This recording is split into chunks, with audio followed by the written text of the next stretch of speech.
Most people think discipline is about willpower. They think it's about gritting your teeth, white-knuckling through discomfort, and somehow forcing yourself to do things you don't want to do through sheer mental strength. And that's exactly why most people fail. Discipline isn't about willpower. Willpower is finite. Willpower runs out. Willpower is what weak people rely on because they don't understand how the human mind actually works. Real discipline is about systems. It's about psychology. It's about rewiring your brain and restructuring your environment so that the right actions become inevitable. By the time you finish this audiobook, you will not be the same person. That's not motivation speaking. That's neuroscience. Every strategy I'm about to share with you will physically change your brain. You will develop new neural pathways. You will break old patterns that have kept you stuck, and you will build an unshakable foundation of discipline that will serve you for the rest of your life. But here's what this is not. This is not another feel-good self-help book that tells you to believe in yourself. This is not about positive thinking or motivation. This is about cold, hard systems that work whether you feel like it or not. This is about forcing compliance from yourself using proven psychological principles that the most successful people in the world use every single day. If you're tired of starting and stopping, if you're sick of setting goals and never following through, if you're done being disappointed in yourself, then this is your solution. But only if you're ready to do the work. Only if you're ready to completely transform how you operate. Only if you're ready to join the small percentage of people who actually follow through on what they say they're going to do. Chapter 1. The discipline delusion that's keeping you weak. Let me destroy the biggest lie you've been told about discipline. You've been programmed to believe that discipline is about fighting yourself, that it's about forcing yourself to do things you hate, that successful people are just better at suffering than you are. This is complete nonsense, and it's the reason why 99% of people never develop real discipline. Here's the truth that no one wants to tell you. Discipline is not about willpower. Discipline is not about motivation. Discipline is not about being tougher or stronger than other people. Real discipline is about understanding human psychology and using it to your advantage. It's about designing systems that make the right choices automatic. It's about creating an environment where success is inevitable and failure becomes nearly impossible. Think about the people you admire most.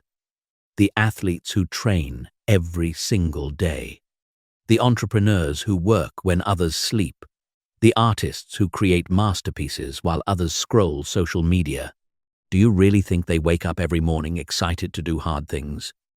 Do you think they never feel lazy, never feel unmotivated, never want to quit? Of course they do. They're human.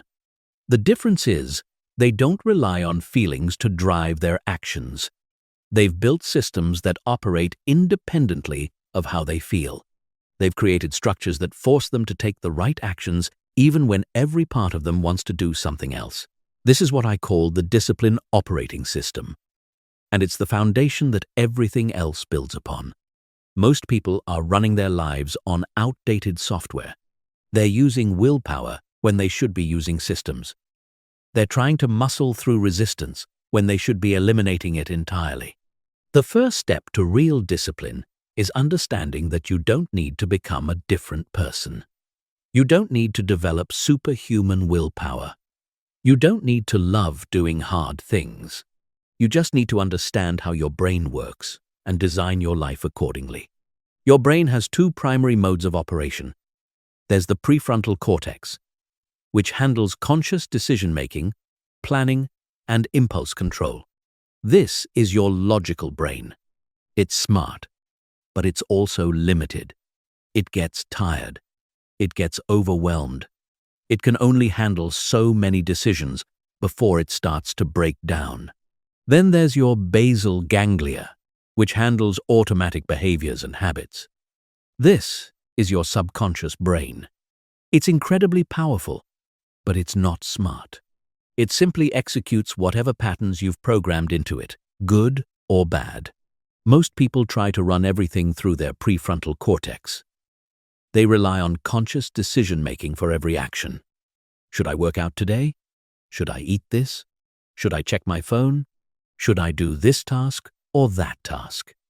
By noon, their decision-making capacity is exhausted, and they default to whatever's easiest. Disciplined people do the opposite. They use their prefrontal cortex to design systems, then let their basal ganglia execute those systems automatically.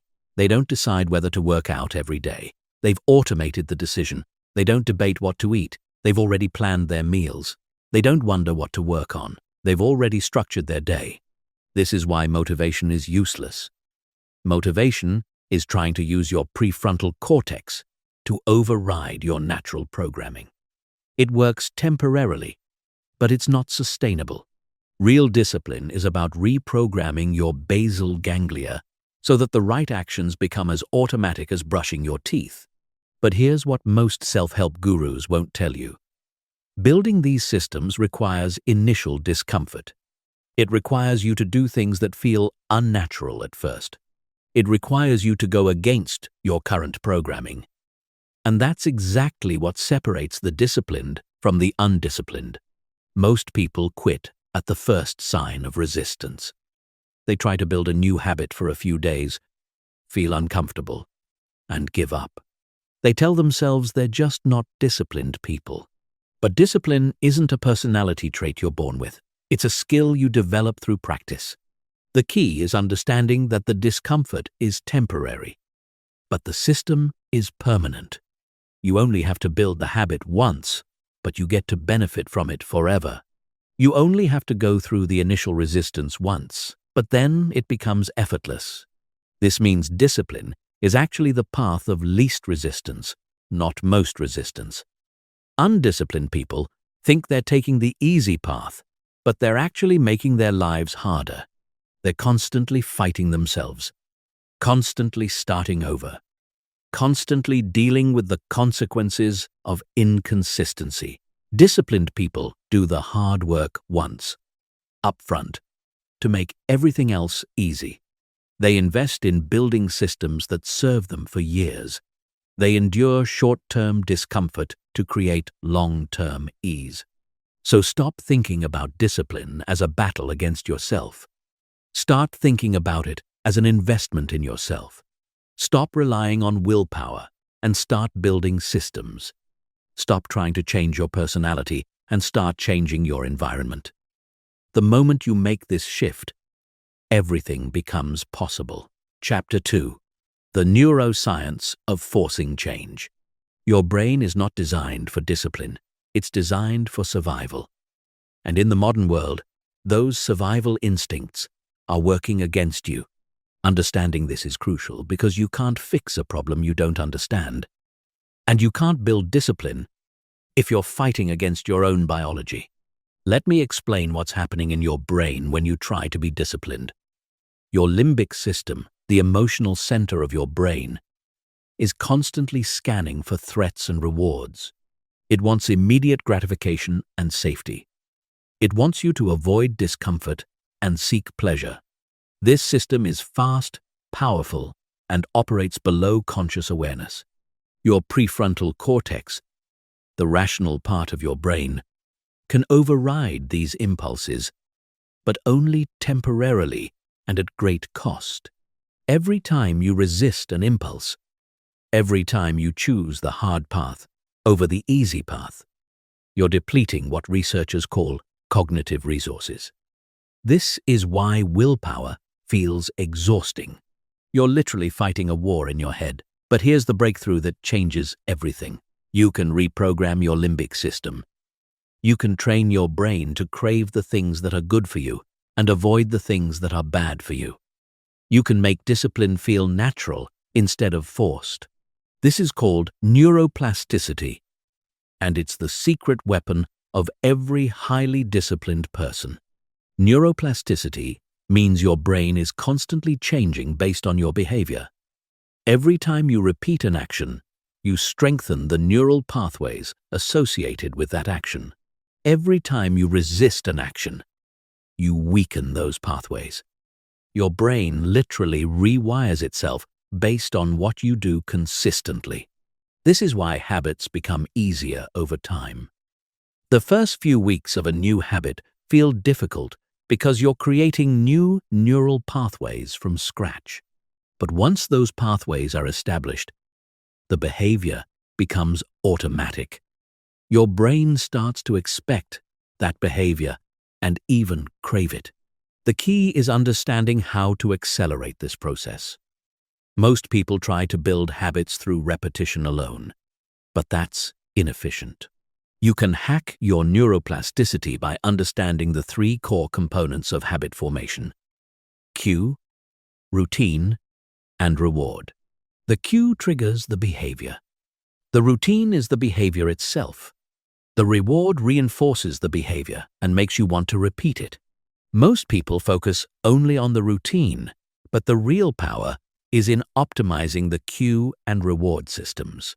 For example, if you want to build a workout habit, most people just focus on the workout itself. But the disciplined approach is to create a powerful cue that automatically triggers the desire to work out, and a meaningful reward that makes you crave the next workout. The cue might be laying out your workout clothes the night before, so you see them first thing in the morning. The reward might be a specific post-workout meal you only eat after exercising, or checking off a calendar that tracks your progress. You're literally training your brain to associate working out with pleasure instead of pain. But here's where most people go wrong.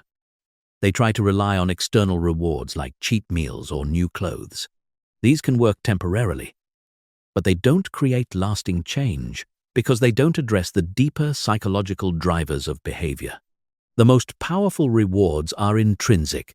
They're related to identity, competence, and progress. When you complete a workout, you don't just burn calories. You become the type of person who works out. You prove to yourself that you can do hard things. You make progress toward a goal that matters to you. This is why identity-based habits are so much more powerful than outcome-based habits. Instead of saying, "I want to lose weight," you say, "I am a healthy person." Instead of, "I want to write a book," you say, "I am a writer." You start with the identity and let the behaviors follow naturally. Your brain will always move toward consistency with your identity. If you see yourself as a disciplined person, you'll naturally take disciplined actions. If you see yourself as someone who doesn't follow through, you'll sabotage your own efforts to maintain that consistency. This is also why social environment is so crucial. You become who you spend time with, because your brain is constantly absorbing social cues about what's normal and acceptable. If you're surrounded by undisciplined people, your brain will calibrate to that standard. If you're surrounded by disciplined people, you'll naturally rise to meet their level. The most advanced practitioners of discipline understand that they're not just changing their behavior, they're rewiring their entire nervous system. They're creating new default patterns that operate automatically. They're transforming their relationship with discomfort, challenge, and growth. Here's the most important part. This process is predictable and systematic. It's not about luck or genetics or personality. It's about understanding the principles of behavioral change and applying them consistently.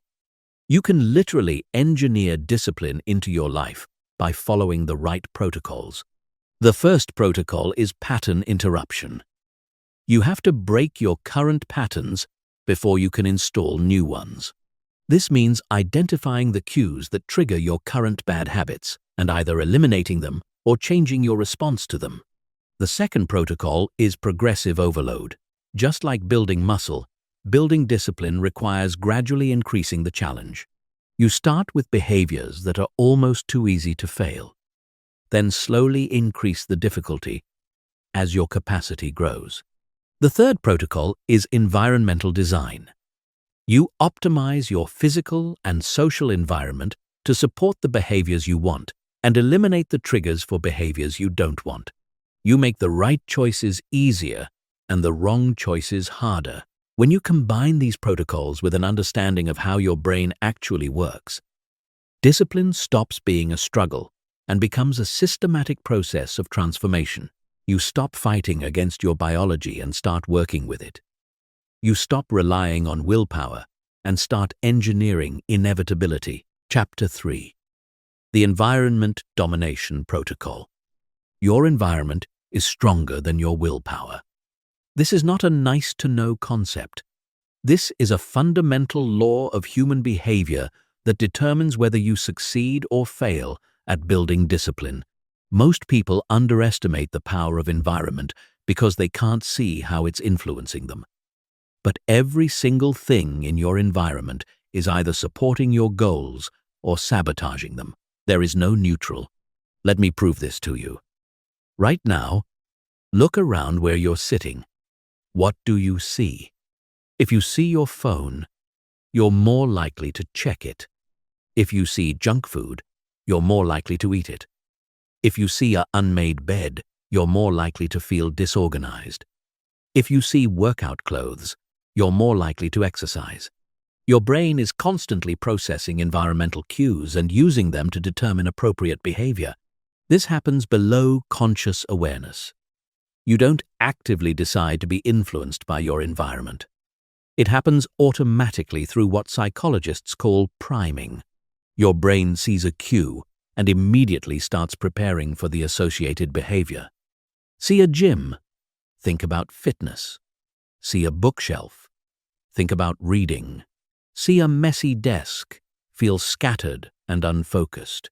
The most disciplined people in the world understand this principle and use it ruthlessly. They don't rely on willpower to make good choices. They design their environment so that good choices become automatic and bad choices become difficult or impossible. This is what I call the Environment Domination Protocol, and it operates on 3 levels: elimination, optimization, and installation. Elimination means removing all environmental triggers for behaviors you want to avoid. If you want to stop eating junk food, you remove all junk food from your house, not just hide it in a cabinet. Remove it completely. If you want to stop wasting time on social media, you delete the apps from your phone. If you want to stop watching too much television, you unplug the TV and put it in a closet. Most people resist elimination because they think it's too extreme. They want to rely on willpower to resist temptation. But this is exactly backward. Willpower is a limited resource. Every time you resist temptation, you deplete your capacity for other important decisions. The smartest approach is to eliminate temptation entirely. Think about it this way. If you were trying to quit drinking alcohol, would you keep a fully stocked bar in your house and rely on willpower to avoid it? Of course not. You'd remove all alcohol from your environment. The same principle applies to every behavior you want to change. Optimization means arranging your environment to support the behaviors you want to build. This goes far beyond just organization. This is about strategically placing cues that trigger positive behaviors and removing barriers that make those behaviors difficult. If you want to read more, you put books everywhere and make them the most accessible form of entertainment. If you want to eat healthier, you prep healthy meals and put them at eye level in your refrigerator. If you want to work out consistently, you lay out your workout clothes the night before and keep your equipment visible. The key is making desired behaviors as frictionless as possible while adding friction to undesired behaviors. Every step of additional friction dramatically reduces the likelihood that you'll follow through with a behavior. Every step you remove increases the likelihood exponentially. Installation means adding environmental cues that remind you of your identity and goals. This is about surrounding yourself with visual, auditory, and social reminders of who you're becoming. You put motivational quotes where you'll see them daily. You set up systems that track your progress visibly. You join communities of people who share your values and aspirations. Your environment should tell a story about who you are and who you're becoming. When you walk through your space, you should be reminded constantly of your commitments and your progress. You should feel like the person you want to be, not the person you're trying to change. But here's where most people go wrong with environmental design. They focus only on their physical environment and ignore their digital and social environments. In the modern world, your digital environment might be more powerful than your physical environment. Your phone is with you constantly, feeding your brain a steady stream of information and stimulation.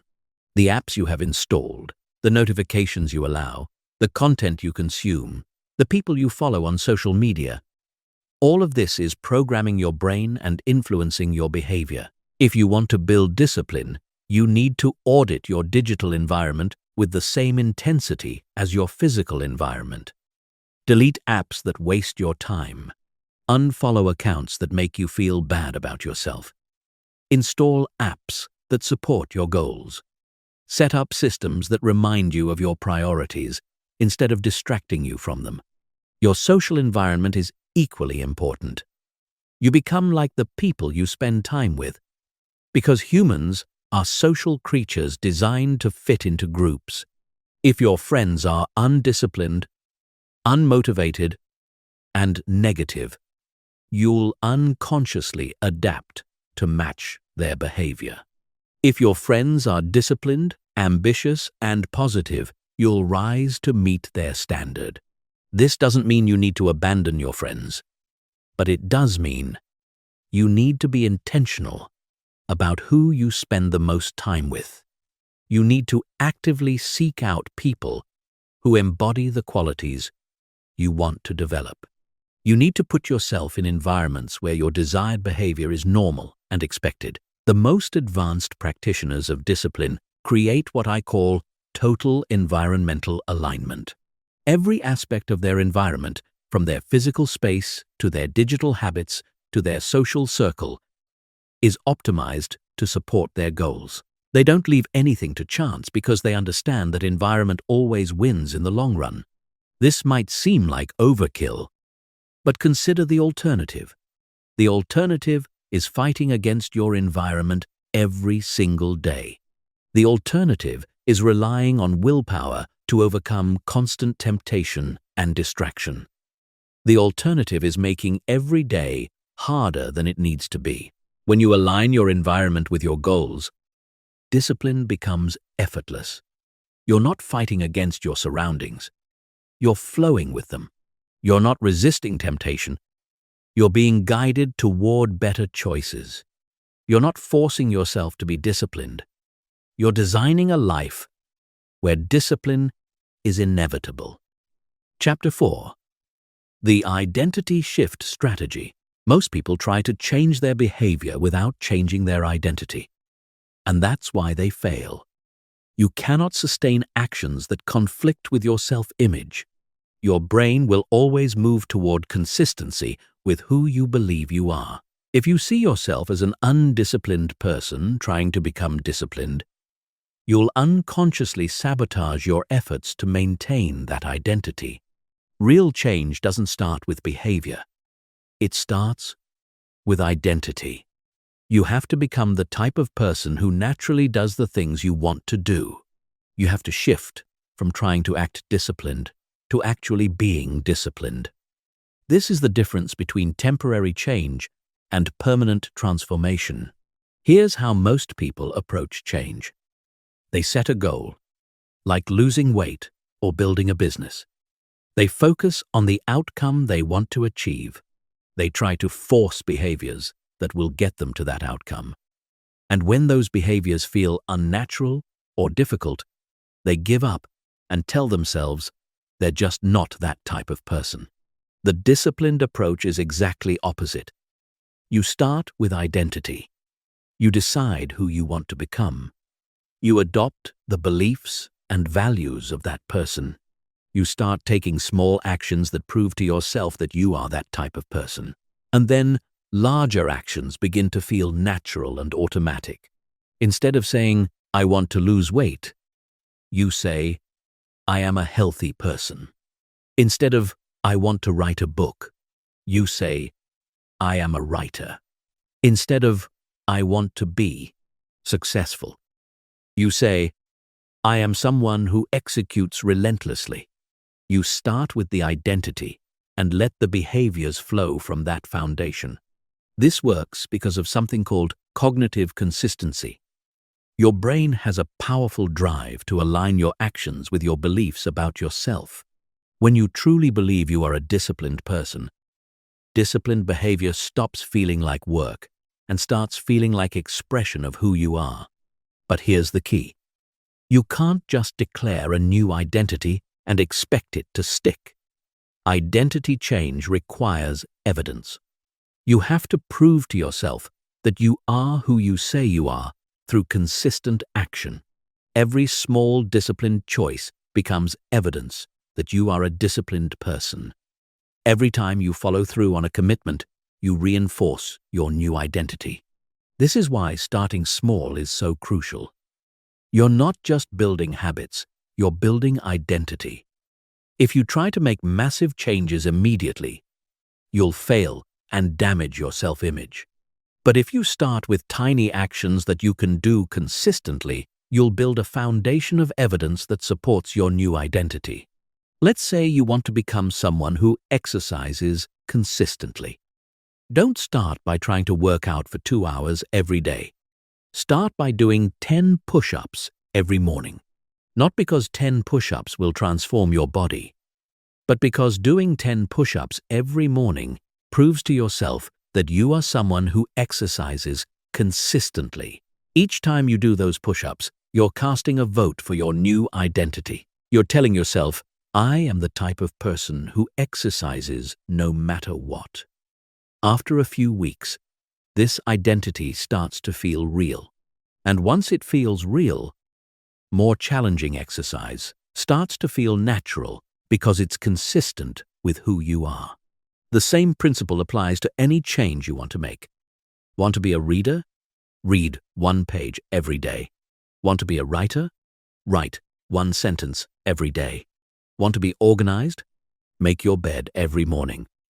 These tiny actions seem insignificant, but they're actually the most powerful tool for identity transformation. But identity shift isn't just about proving things to yourself. It's also about changing the story you tell yourself about who you are and why you do things. Most people have disempowering stories about their past that keep them stuck. "I've never been disciplined. I always start things and don't finish them. I'm just not a morning person. I don't have good genetics." These stories feel like facts, but they're actually choices.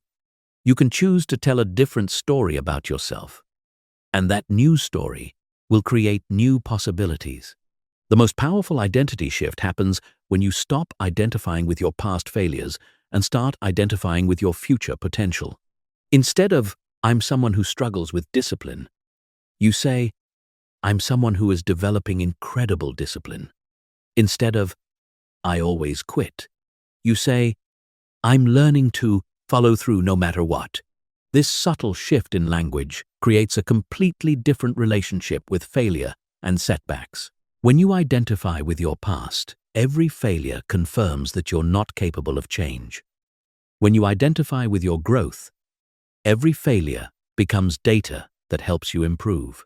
But here's what most people miss about identity work. Your identity isn't just what you think about yourself. It's also what you think about the world and how it works.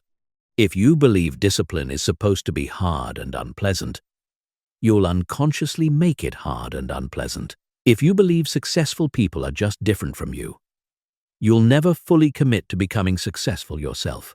You have to examine and update your beliefs about discipline, success, change, and your own capabilities.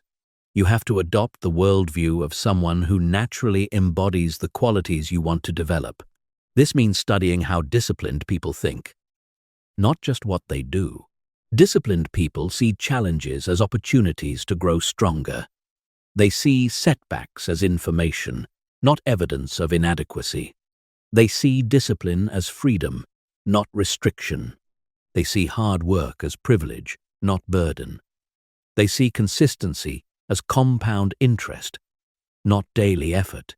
When you adopt these beliefs, discipline stops feeling like punishment and starts feeling like investment. You stop seeing yourself as someone who has to force discipline and start seeing yourself as someone who chooses discipline because you understand its value. The final piece of identity shift is surrounding yourself with people who see you as the person you're becoming, not the person you've been. Other people's expectations have a powerful influence on your behavior. If people expect you to be disciplined, you'll naturally rise to meet those expectations. If people expect you to quit or fail, you'll unconsciously live down to those expectations. This is why it's so important to be intentional about who you share your goals with and how you talk about your changes. Don't announce dramatic transformations that put pressure on you to be perfect. Instead, quietly embody your new identity through consistent action and let people notice the changes naturally. When you combine identity shift with environmental design and neuroplasticity principles, you create an unstoppable foundation for discipline. You're not fighting against who you are. You're expressing who you're becoming.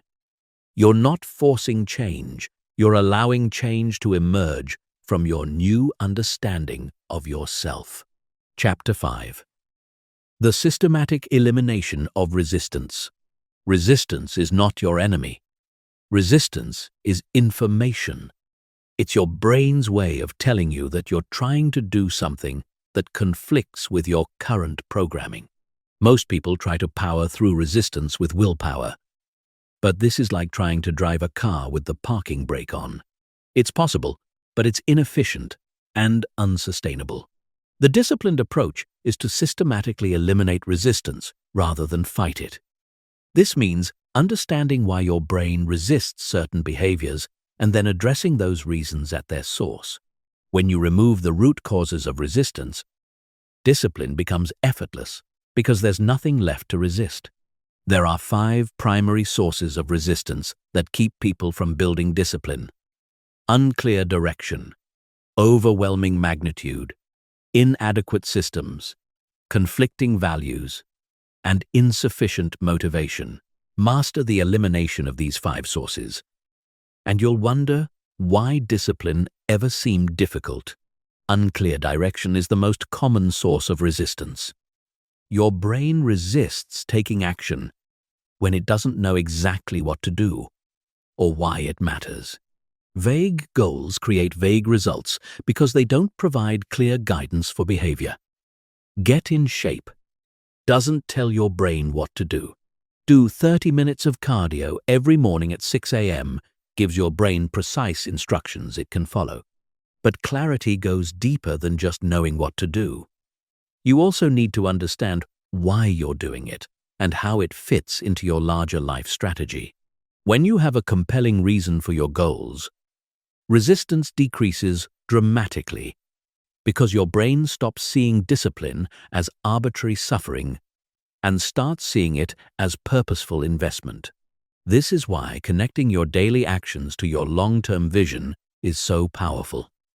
Every workout becomes a step toward the person you want to become. Every hour of focused work becomes progress toward the life you want to build. Every disciplined choice becomes an expression of your deepest values and commitments. Overwhelming magnitude is the second major source of resistance. Your brain resists goals that seem too big or too difficult because it's designed to conserve energy and avoid failure.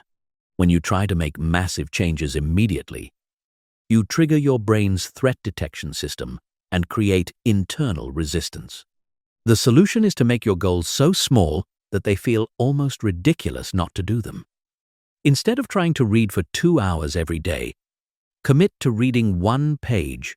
Instead of working out for 90 minutes, commit to putting on your workout clothes. Instead of writing 1,000 words, commit to writing one sentence. This isn't about setting low standards. This is about understanding how behavior change actually works. Small actions build momentum, confidence, and neural pathways. Once you establish consistency with small actions, you can gradually increase the challenge without triggering resistance. The key is making your minimum viable action so small that you can do it even on your worst days. On good days, you'll naturally do more because you're already in motion.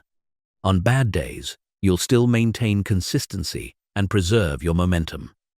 This approach eliminates the all-or-nothing thinking that destroys most people's discipline. Inadequate systems is the third source of resistance. Your brain resists behaviors that require constant decision-making and problem-solving. Every time you have to figure out what to do, when to do it, or how to do it, you create friction that leads to procrastination and avoidance. The solution is to systematize every aspect of your disciplined behaviors. Create detailed plans that eliminate decision fatigue.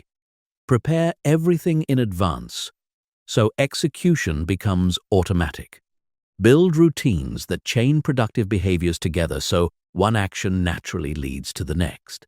For example, don't just decide to work out regularly. Create a complete workout system. Specific exercises, exact timing, prepared equipment, planned music, predetermined rewards. Remove every possible source of friction so that working out becomes as automatic as brushing your teeth. Conflicting values is the fourth source of resistance, and it's often the most subtle.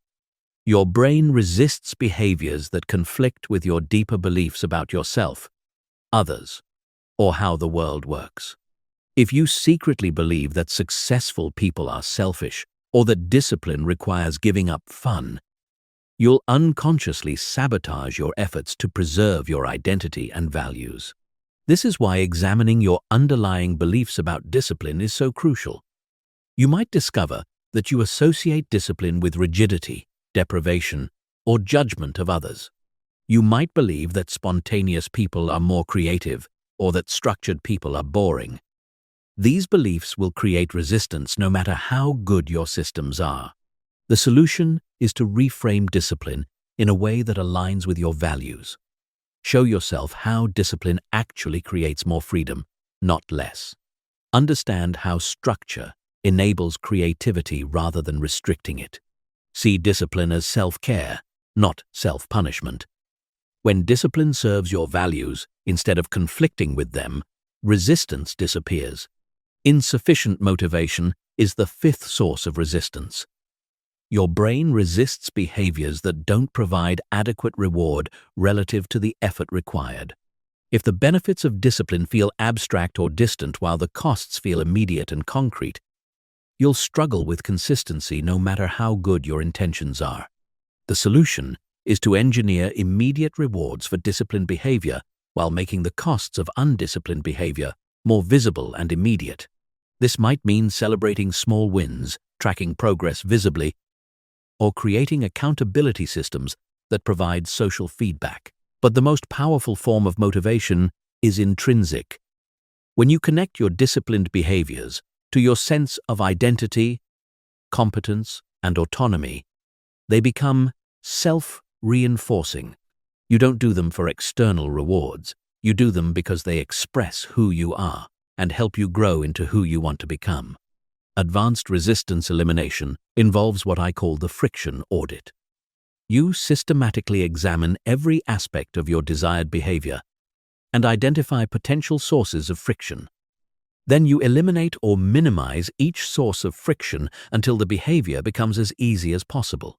If you want to eat healthier, you audit everything from grocery shopping to meal planning to cooking to cleanup. You remove every possible barrier and create systems that make healthy eating the path of least resistance.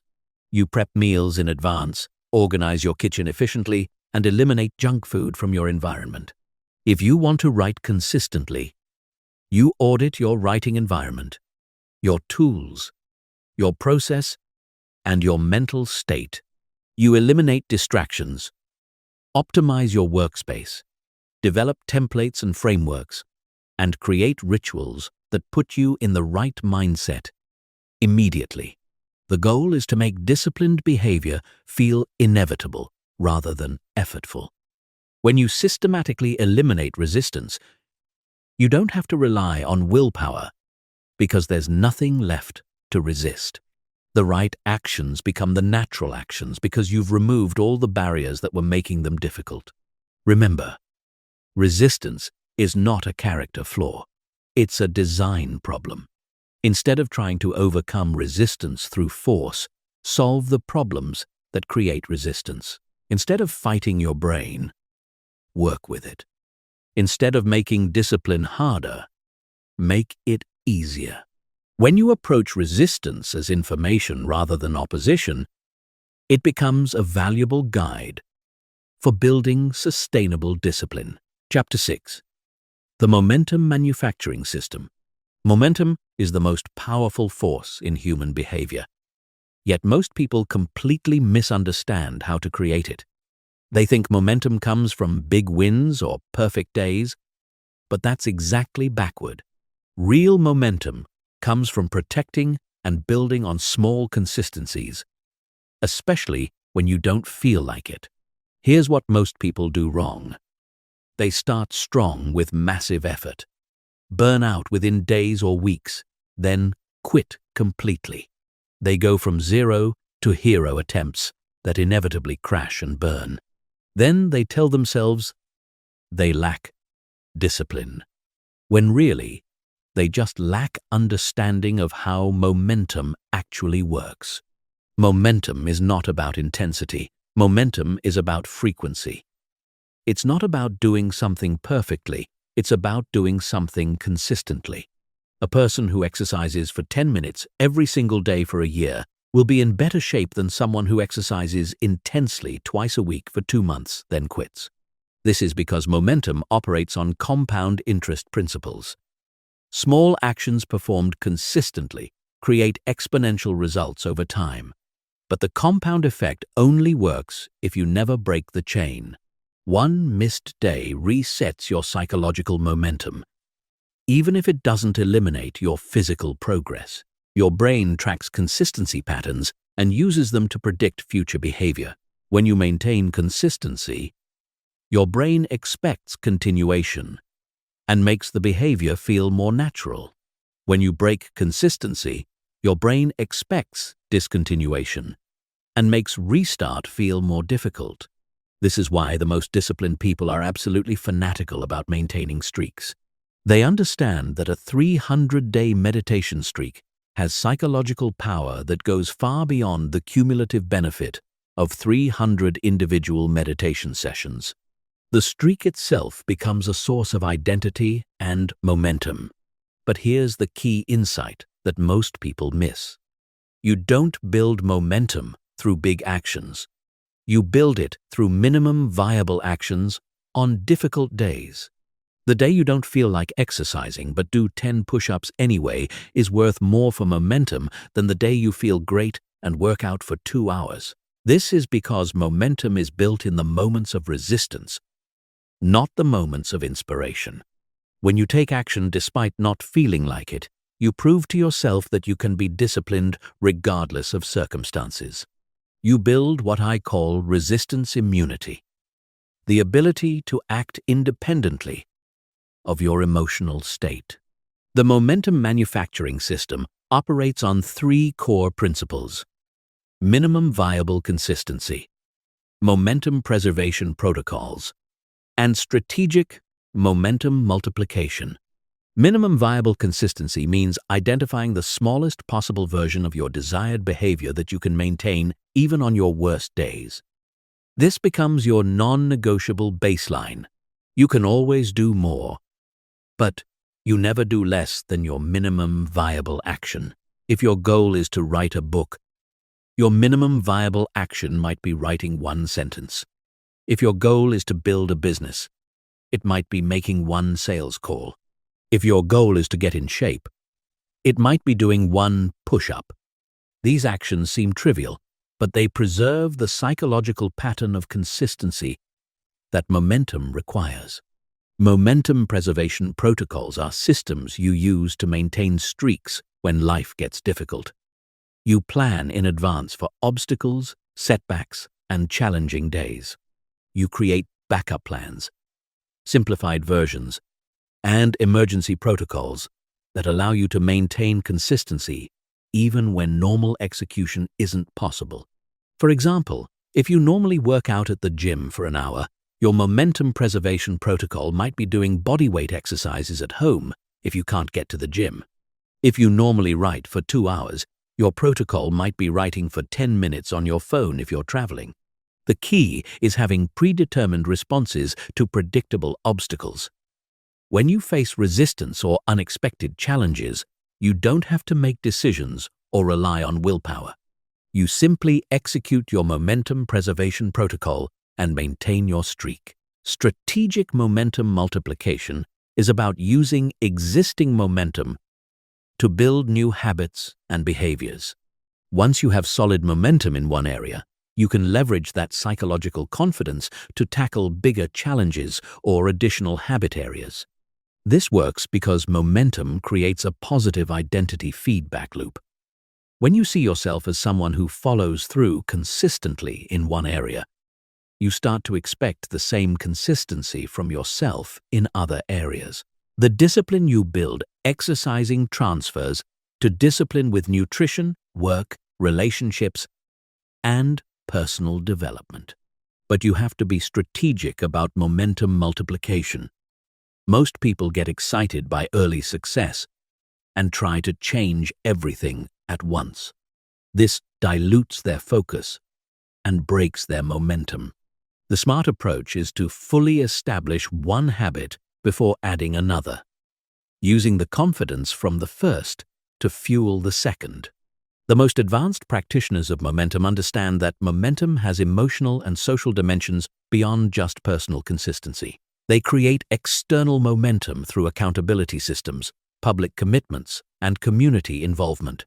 When other people know about your commitments and track your progress, you create social momentum that reinforces your personal momentum.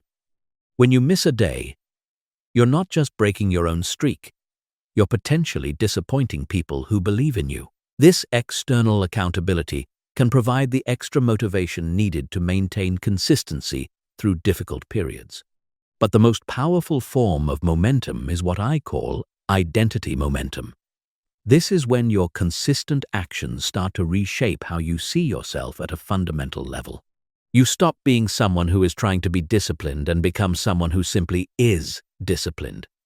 The behavior becomes an expression of who you are, rather than something you have to force yourself to do. Identity momentum is self-reinforcing because it operates through cognitive consistency. Once you truly see yourself as a disciplined person, undisciplined behavior feels wrong and unnatural. You maintain consistency not because you have to, but because inconsistency conflicts with your identity. Remember, momentum is your most valuable asset in building discipline. Protect it at all costs. Build it systematically through minimum viable actions. Preserve it through predetermined protocols. Multiply it strategically once it's established. And never underestimate the power of maintaining streaks, especially through resistance. The person who does something small every single day will always outperform the person who does something big occasionally. Consistency beats intensity every time when it comes to long-term discipline and results. Chapter 7. The Bulletproof Failure Recovery System. Failure is not the opposite of discipline. Failure is part of discipline. The most disciplined people in the world are not people who never fail. They are people who have mastered the art of recovering from failure faster and more completely than everyone else. Here's the brutal truth that no one talks about. You will fail. You will miss days. You will break commitments to yourself.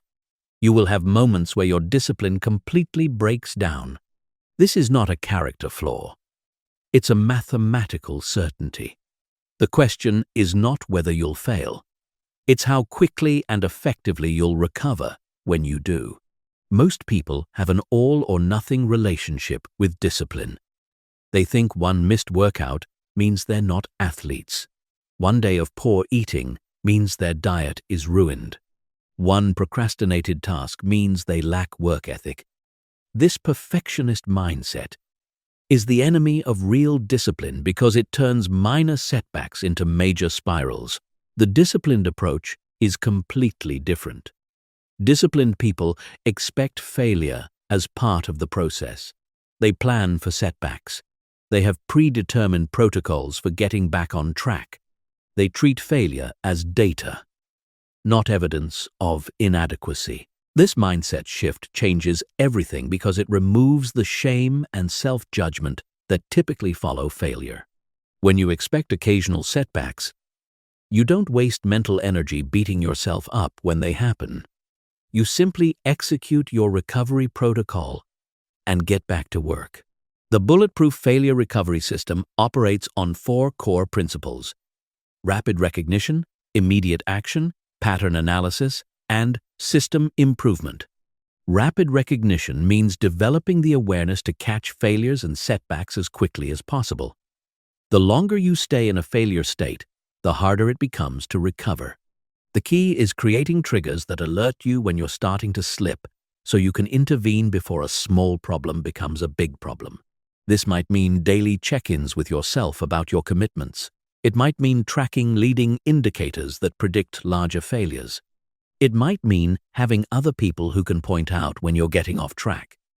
The goal is to compress the time between failure and awareness so you can respond immediately. Immediate action means having predetermined responses to different types of failures that you can execute without thinking. When you fail, your brain is often in a compromised state. You're dealing with disappointment, shame, or discouragement. This is not the time to figure out what to do next. This is the time to execute a plan you made when you were thinking clearly. Your immediate action protocol might be as simple as doing your minimum viable action within the next hour. If you missed your morning workout, you do 10 push-ups immediately. If you ate junk food, you drink a large glass of water and eat something healthy. If you wasted time on social media, you immediately switch to a productive task. The goal is not to undo the failure. It's to re-establish the pattern as quickly as possible. You're proving to yourself that one mistake doesn't define you and that you can get back on track immediately. This breaks the psychological spiral that turns minor setbacks into major disasters. Pattern analysis means examining your failures to understand their root causes and predictable triggers. Most people repeat the same failure patterns over and over because they treat each failure as an isolated incident instead of gathering intelligence about their weak points. Disciplined people maintain failure logs. They track what was happening when they failed. What time of day was it? What was their emotional state?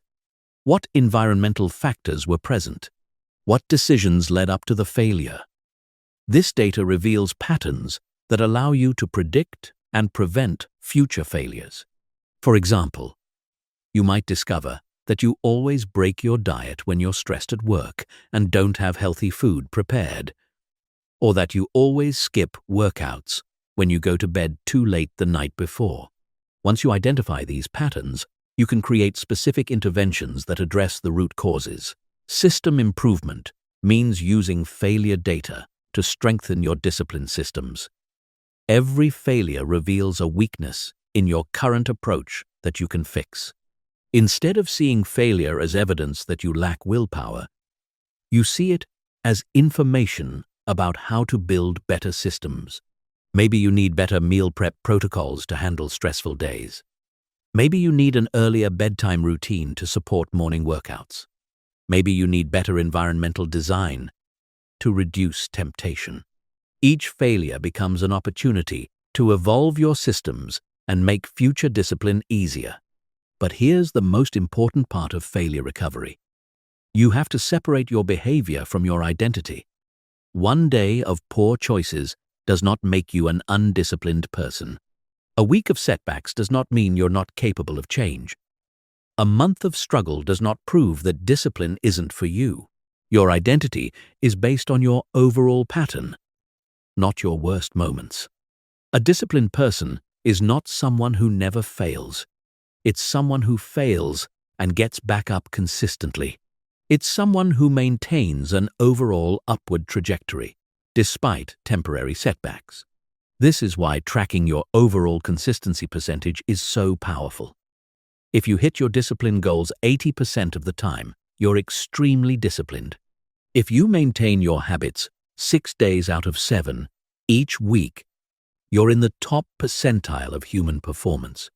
Don't let perfectionistic thinking blind you to your actual success rate.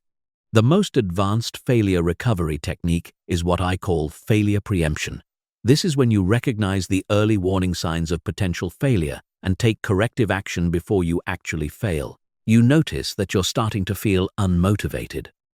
So you reduce your goals temporarily, rather than miss days completely. You sense that stress is building. So you implement your stress management protocols before they undermine your discipline. Failure preemption requires deep self-awareness and honest self-assessment. You have to know your failure patterns well enough to see them coming. You have to be willing to adjust your approach based on changing circumstances rather than rigidly sticking to plans that aren't working. Remember, failure is not the enemy of discipline. It's the teacher. Every failure contains valuable information about how to improve your systems and strengthen your approach. The goal is not to avoid failure completely, it's to fail better, to fail less frequently, recover more quickly, and learn more effectively from each setback. The person who never fails is not the most disciplined person. The most disciplined person is the one who fails, learns, adjusts, and keeps going until they succeed. Master the art of failure recovery, and you'll never stay down for long. Chapter 8. The Advanced Habit Architecture Blueprint. Most people think building habits is about repetition. Do something for 21 days, and it becomes automatic. This is completely wrong, and it's why most people fail at habit formation. Real habit architecture is about understanding the complex psychological and environmental factors that make behaviors stick, then engineering those factors systematically. A habit is not just a repeated behavior. A habit is a neurological pattern consisting of a cue, a routine, and a reward, all connected by what neuroscientists call a habit loop. But most people focus only on the routine and ignore the cue and reward systems that actually drive the behavior. This is like trying to build a house by only constructing the walls. Without a proper foundation and roof, the structure collapses. Without properly designed cue and reward systems, habits collapse as soon as you face stress, distraction, or competing priorities. Advanced habit architecture operates on 5 levels: environmental cues, behavioral chains, reward optimization, context variation, and systematic scaling. Environmental cues are the triggers that initiate your habit loops. Most people rely on time-based cues like, "I'll work out at 6 a.m." or "I'll read before bed." But time-based cues are weak because they depend on your memory and motivation. The most powerful cues are environmental objects or situations that automatically trigger the desire to perform the habit. Instead of relying on remembering to work out, you put your workout clothes next to your bed so you see them immediately when you wake up. Instead of trying to remember to read, you put a book on your pillow so you have to move it before going to sleep. The environmental cue does the remembering for you. But here's the advanced technique. You want to create cue chains, not just single cues. One environmental trigger leads to another, which leads to another, creating an unstoppable momentum toward your desired behavior. Your workout clothes trigger putting them on, which triggers going to your exercise area, which triggers starting your warm-up routine, Behavioral chains are sequences of connected actions that flow naturally from one to the next. Instead of building isolated habits, you build habit sequences that feel like single, continuous actions. This is infinitely more powerful than individual habits, because each step in the sequence reinforces the others. For example, instead of just having a morning workout habit, you create a morning sequence. Wake up, put on workout clothes, drink water, do mobility exercises, complete workout, shower, eat breakfast. Each action serves as the cue for the next action, creating an unbreakable chain. The key to behavioral chaining is starting with existing habits and attaching new behaviors to them. You don't try to create entirely new routines. You extend routines you already have automatically. After you brush your teeth, you do squats. After you pour your morning coffee, you review your daily priorities. After you sit down at your desk, you write for 10 minutes. Reward optimization is about engineering immediate, intrinsic rewards for your habits, rather than relying on distant, external outcomes. Your brain learns to crave behaviors that provide immediate pleasure or satisfaction. If your habits only provide long-term benefits, they'll always feel like work rather than natural expressions of who you are. The most powerful rewards are neurochemical. They trigger the release of dopamine, serotonin, or other feel-good chemicals that make you want to repeat the behavior. This might be the endorphin rush from exercise, the satisfaction of checking off a completed task, or the sense of progress from tracking improvement. But you can also engineer artificial rewards that become psychologically meaningful. Maybe you only listen to your favorite podcast while exercising. Maybe you only drink your special coffee after completing your most important work task. Maybe you only watch certain shows while doing household chores. The key is pairing activities you need to do with experiences you want to have. This creates positive associations that make discipline feel rewarding rather than punishing. You start looking forward to your habits instead of dreading them. Context variation is about building habits that are robust across different situations and environments. Most people build habits that only work under perfect conditions. When their routine gets disrupted, their habits collapse because they haven't trained for variability. Advanced habit builders practice their habits in multiple contexts. They work out at home and at the gym. They meditate in their bedroom and during travel. They maintain their nutrition habits at restaurants and at family gatherings. This context variation makes habits anti-fragile. They actually get stronger when exposed to stress and change. This doesn't mean making habits more complicated. It means having simplified versions that work in any situation. Your full workout routine might require a gym, but your travel version only needs bodyweight exercises. Your regular reading habit might require quiet space, but your mobile version works with audiobooks during commutes. Systematic scaling is about gradually increasing the challenge and complexity of your habits as your capacity grows. Most people either start too small and never progress, or start too big and burn out immediately. The disciplined approach is progressive overload, constantly pushing just beyond your current comfort zone. This means regularly auditing your habits and asking, is this still challenging me?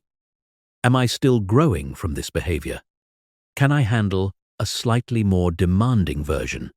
You might start with 10 minutes of daily reading and gradually increase to 30 minutes. You might begin with basic exercises and progress to more complex movement patterns. But scaling isn't just about increasing duration or intensity. It's also about adding sophistication to your habit systems. You start with basic tracking and evolve to detailed analytics.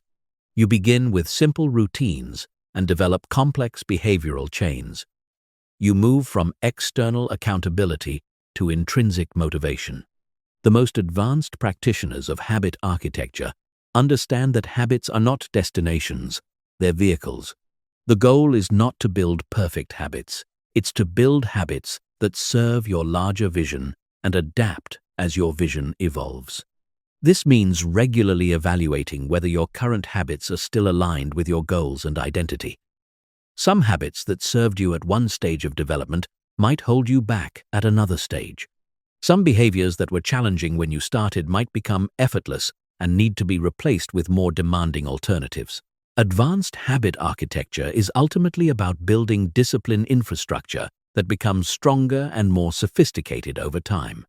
You're not just creating individual behaviors, you're creating systems of behaviors that reinforce each other and evolve together. When you master these principles, building new habits becomes systematic rather than hopeful.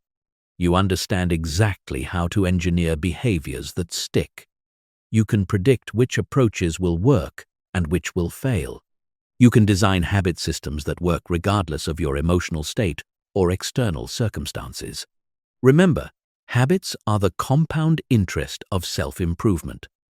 Small behaviors performed consistently create exponential results over time, but only if they're properly architected to survive the inevitable challenges and changes that life presents. Chapter 9.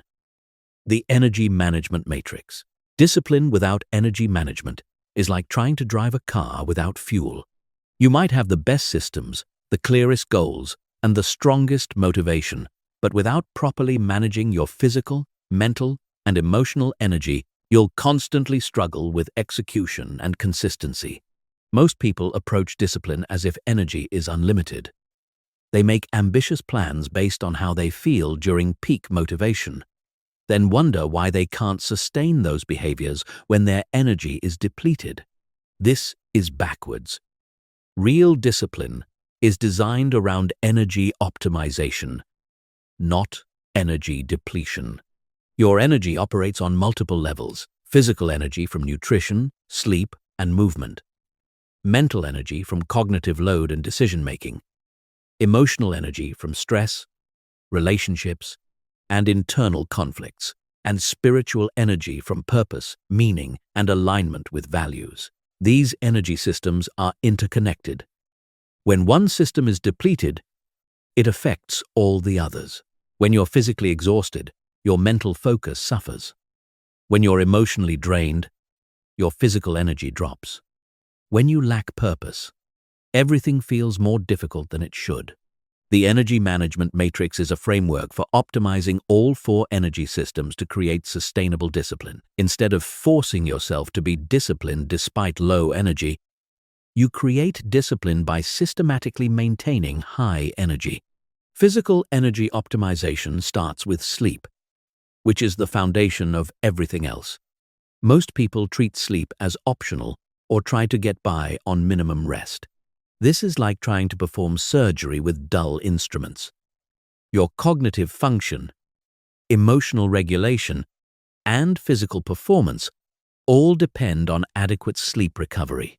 The disciplined approach to sleep is treating it as seriously as any other important commitment. You have a consistent sleep schedule, an optimized sleep environment, and evening routines that prepare your body for quality rest.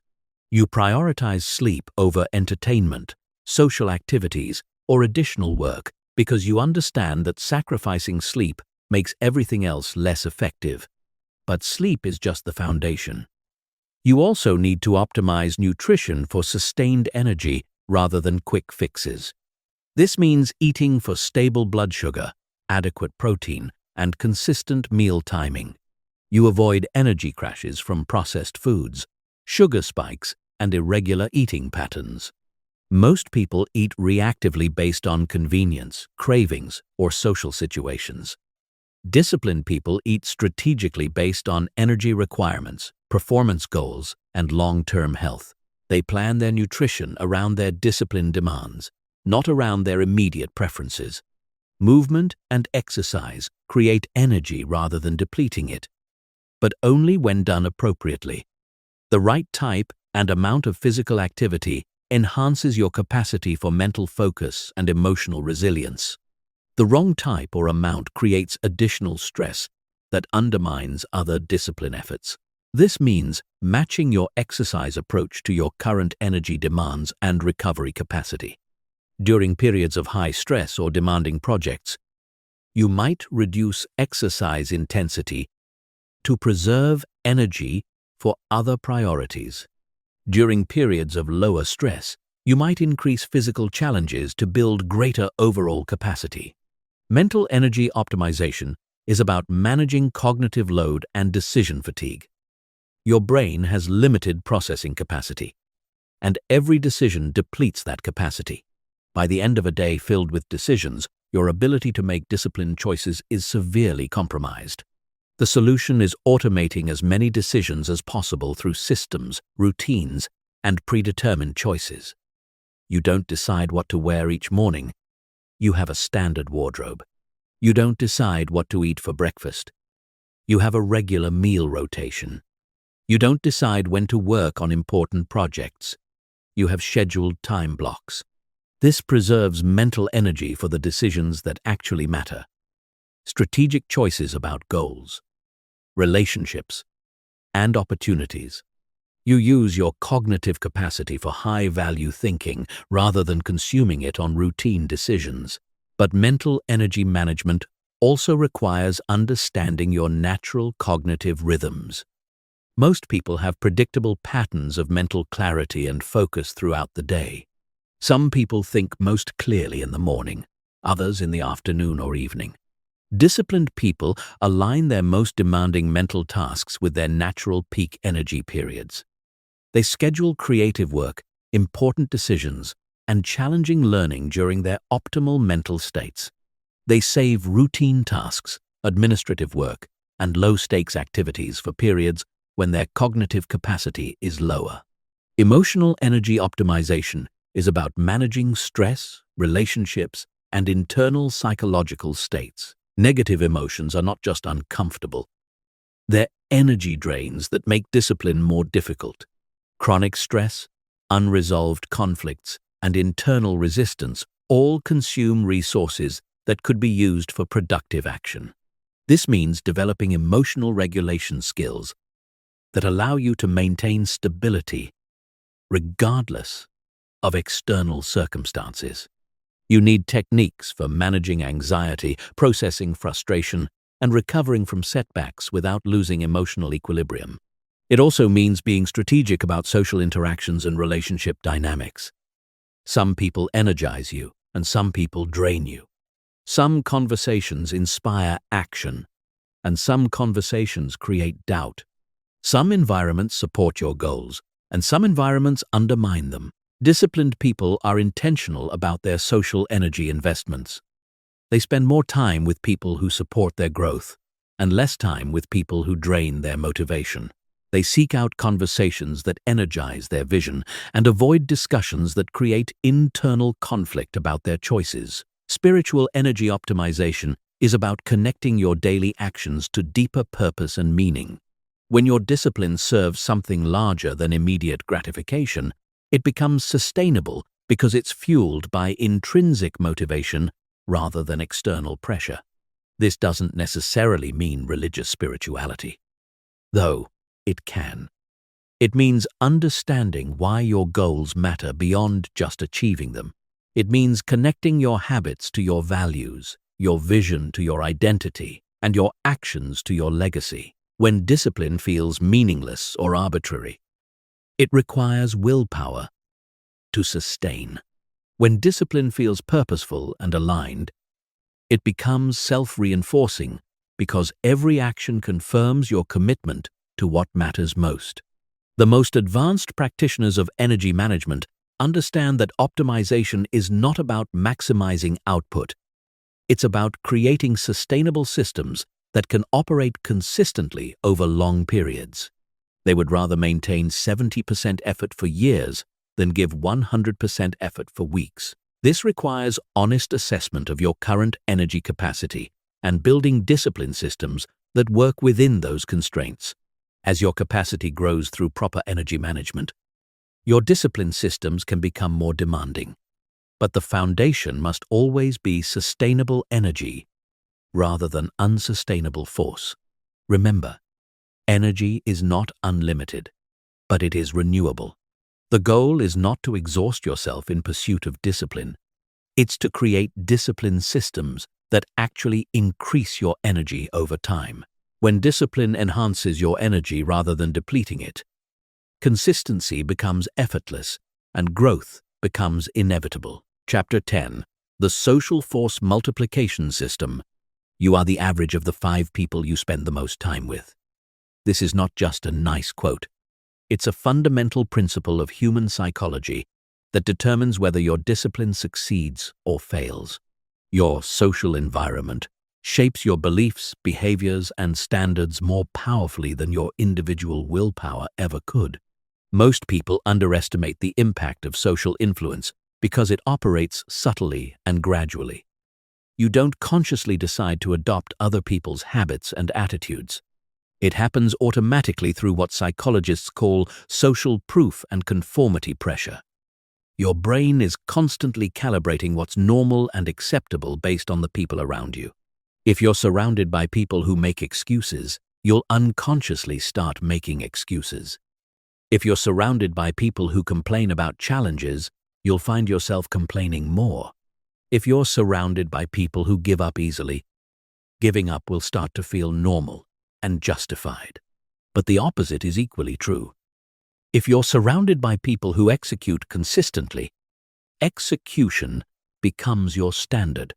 If you're surrounded by people who embrace challenges, challenges become opportunities. If you're surrounded by people who never give up, quitting becomes unthinkable.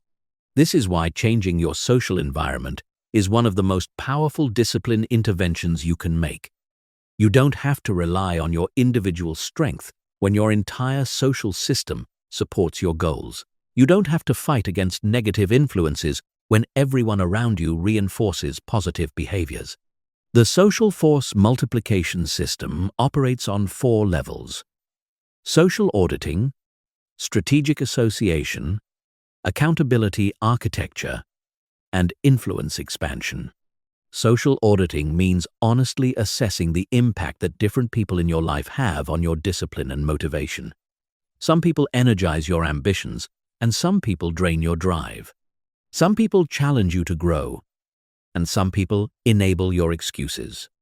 Some people celebrate your progress, and some people undermine your confidence. You need to identify which relationships support your discipline and which relationships sabotage it. This doesn't mean judging people as good or bad. It means understanding which interactions move you toward your goals and which move you away from them. Create 3 categories: energy givers who inspire and motivate you, energy takers who drain and discourage you, and energy neutral people who have minimal impact either way. The goal is spending more time with energy givers, less time with energy takers, and being neutral about energy-neutral relationships. This might feel selfish or calculating, but it's actually responsible. When you improve your own discipline and achievement, you become a better friend, partner, family member, and contributor to society. When you allow your discipline to be undermined by negative influences, you serve no one well. Strategic association means actively seeking out people who embody the qualities you want to develop. Instead of hoping to find disciplined people accidentally, you deliberately put yourself in environments where such people gather. This might mean joining fitness communities if you want to improve your health, attending entrepreneurship meetups if you want to build a business, or participating in educational programs if you want to develop new skills. You're not just learning information, you're absorbing the culture and standards of people who have already achieved what you're working toward. But strategic association goes deeper than just finding relevant communities. You want to identify specific individuals who can serve as mentors, accountability partners, and peer supporters. These relationships provide different types of influence that support discipline in different ways. Mentors are people who have achieved results you want and can guide you through the process. They provide perspective, prevent common mistakes, and model what's possible. Accountability partners are peers who share similar goals and help maintain consistency through mutual support and regular check-ins. Peer supporters are people at similar levels who understand your challenges and celebrate your progress. Accountability architecture is about creating systematic social pressure that makes consistency more likely and inconsistency more uncomfortable. This goes beyond just telling people about your goals. It's about designing social systems that provide regular feedback and consequences for your discipline choices. This might mean joining or creating a group where everyone reports weekly progress on their commitments. It might mean having a workout partner who depends on you showing up. It might mean hiring a coach who tracks your performance and charges extra fees for missed sessions. The key is making your discipline visible to others in ways that create positive peer pressure. When other people know about your commitments and expect you to follow through, you're more likely to maintain consistency, even when motivation is low.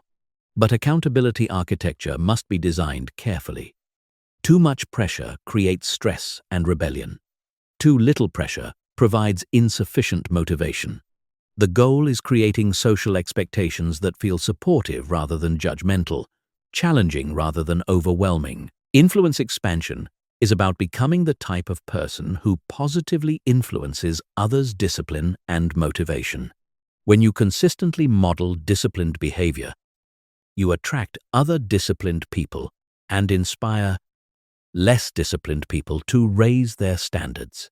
This creates a virtuous cycle where your social environment becomes increasingly supportive of your goals. Instead of constantly fighting against negative influences, you become a positive influence that shapes your social environment. But influence expansion requires authentic modeling rather than preaching or pressure. People are influenced more by what they observe than what they're told. When others see you consistently following through on commitments, handling challenges gracefully, and maintaining long-term focus, they naturally begin to expect more from themselves. This doesn't mean being perfect or never struggling. It means being transparent about your discipline systems, honest about your challenges, and consistent in your efforts. You become living proof that sustained discipline is possible and worthwhile. The most advanced social force multiplication involves what I call network design. This is when you systematically build relationships and environments that create multiple layers of support for your discipline goals. You might have workout partners for fitness accountability, business mentors for professional growth, learning groups for intellectual development, and spiritual communities for values alignment. Each network reinforces different aspects of your discipline while providing backup support when other systems are stressed. Network design also means understanding that different types of goals require different types of social support. Creative goals might benefit from artistic communities that value experimentation and risk-taking. Business goals might benefit from entrepreneur networks that value execution and results. Health goals might benefit from fitness communities that value consistency and progress. Remember, discipline is not a solo sport.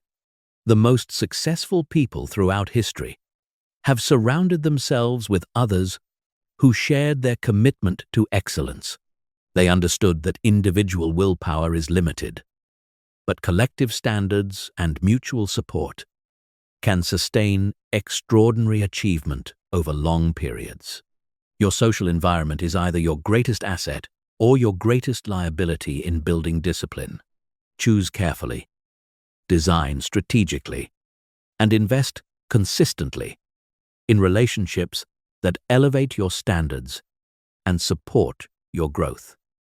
When your social system aligns with your discipline goals, success becomes inevitable because everyone around you expects nothing less.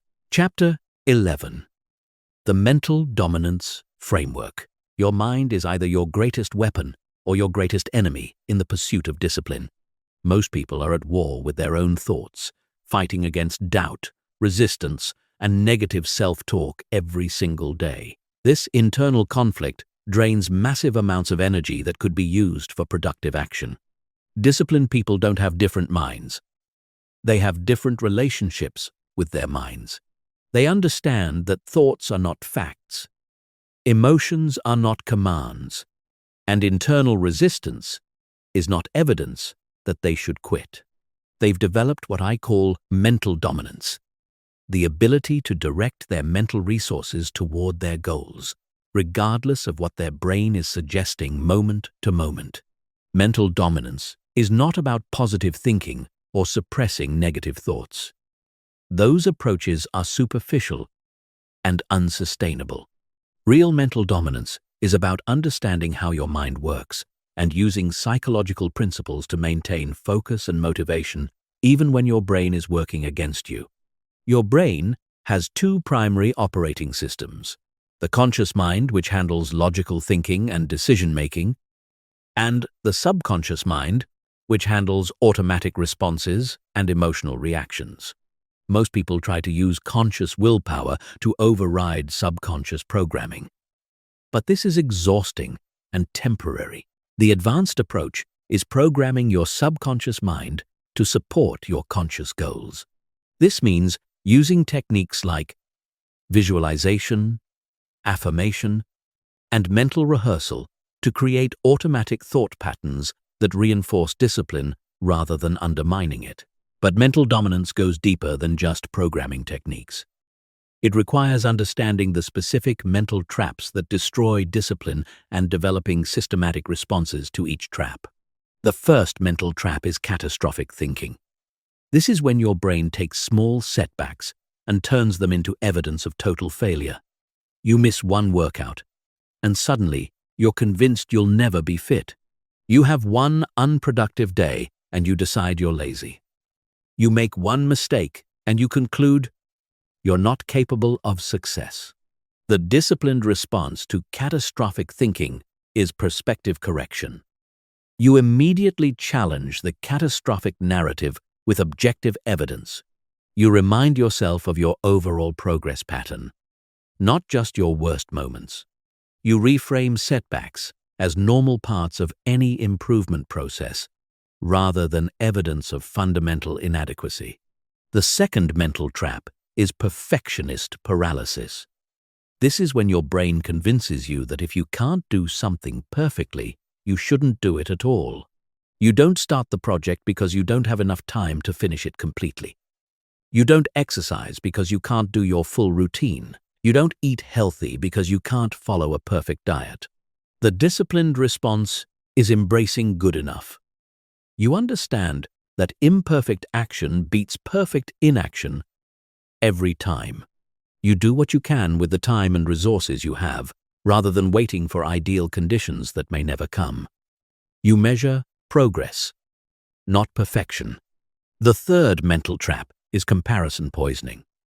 This is when your brain focuses on other people's highlight reels and uses them to diminish your own progress.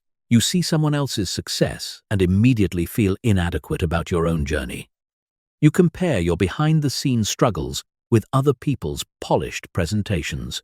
The disciplined response is radical self-focus. You understand that other people's success has nothing to do with your potential. You measure yourself against your previous self, not against anyone else. You use other people's achievements as inspiration for what's possible, not as evidence of your inadequacy. The fourth mental trap is instant gratification obsession.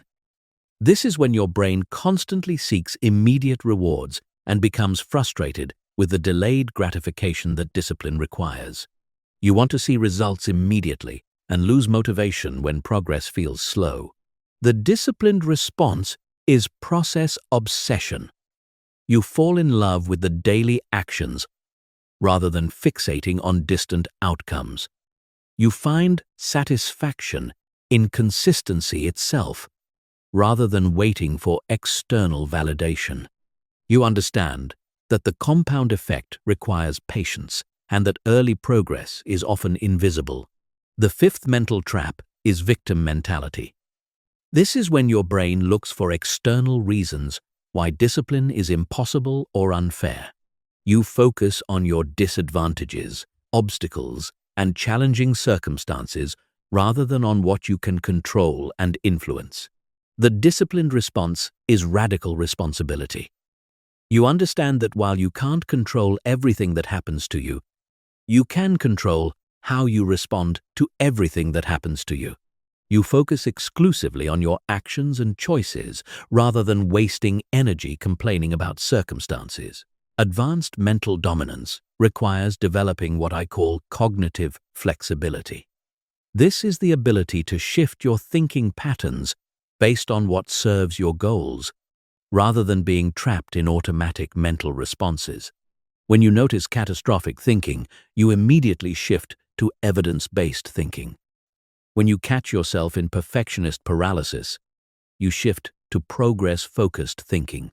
When comparison poisoning arises, you shift to self-focused thinking.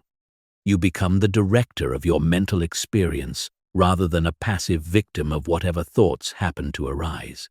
This requires constant mental monitoring and intervention.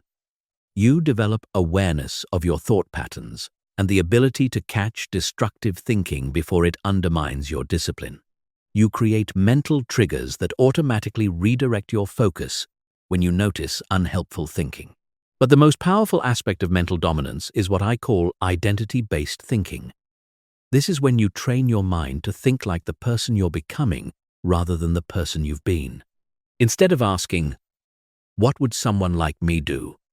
you ask, "What would the most disciplined version of myself do?" This subtle shift changes everything because it connects your thinking to your aspirational identity rather than your historical identity. You stop being limited by past patterns and start being guided by future potential. Identity-based thinking also means adopting the mental models and frameworks that highly disciplined people use. You start thinking in terms of systems rather than goals, process rather than outcomes, progress rather than perfection, and growth rather than fixed ability. The most advanced practitioners of mental dominance understand that the goal is not to eliminate all negative thoughts or challenging emotions. The goal is to maintain productive action regardless of what your mind is doing. You develop what I call mental independence, the ability to act according to your commitments, even when your thoughts and feelings are suggesting different actions. This means you can feel unmotivated and still take disciplined action. You can have doubts about your goals and still move toward them consistently. You can experience setbacks and still maintain confidence in your long-term trajectory. Your actions become independent of your mental state. Mental independence is the ultimate expression of discipline because it means you're no longer held hostage by the natural fluctuations of human psychology. You understand that motivation comes and goes, confidence rises and falls, and enthusiasm waxes and wanes, but disciplined action can remain constant through all these changes. Remember, your mind is a tool, not your master. You don't have to believe every thought you think or obey every emotion you feel. You can observe your mental activity with curiosity rather than being controlled by it. You can direct your mental resources toward what matters most rather than being distracted by whatever feels most urgent. When you develop true mental dominance, discipline stops being about fighting yourself and becomes about directing yourself. You stop being at war with your mind and start using your mind as the powerful tool it was designed to be. Chapter 12. The Priority Domination Protocol. Time management is a myth. You cannot manage time because time is fixed. Everyone gets exactly 24 hours every day, no matter how successful or disciplined they are. What separates disciplined people from undisciplined people is not how they manage time, but how they prioritize activities within the time they have. This is why most productivity advice fails. It focuses on efficiency rather than effectiveness. It teaches you how to do things faster rather than how to identify which things actually matter. But doing the wrong things efficiently is still doing the wrong things. Disciplined people understand that success is not about doing more things, It's about doing the right things consistently. They don't try to be productive with everything. They try to be ruthlessly selective about what deserves their attention in the first place. The priority domination protocol is a systematic approach to identifying your highest leverage activities and protecting them from the constant invasion of urgent but unimportant tasks. It operates on 3 levels: strategic clarity, tactical filtering, and protective systems. Strategic clarity means understanding the difference between goals and priorities. Goals are outcomes you want to achieve. Priorities are the small number of activities that will create the biggest impact toward those outcomes. Most people have clear goals but unclear priorities, which leads to scattered effort and disappointing results. The disciplined approach is identifying the 2 or 3 activities that, if done consistently, would make everything else easier or unnecessary. These are your core priority activities, and they deserve the majority of your time, energy, and attention. For someone building a business, core priority activities might be product development, customer acquisition, and revenue optimization. Everything else is secondary. For someone improving their health, core priority activities might be consistent exercise, nutritious eating, and adequate sleep. Everything else is enhancement, not foundation. The key is being brutally honest about what actually drives results versus what just feels productive. Most people spend enormous amounts of time on activities that have minimal impact on their goals because those activities feel easier or more immediately rewarding than the activities that actually matter. Core priority activities are usually challenging, sometimes uncomfortable, and rarely provide immediate gratification. They require deep focus, sustained effort, and delayed reward. This is exactly why most people avoid them and why they're so powerful for those who embrace them. Tactical filtering means developing systematic criteria for evaluating opportunities, requests, and distractions that compete for your attention.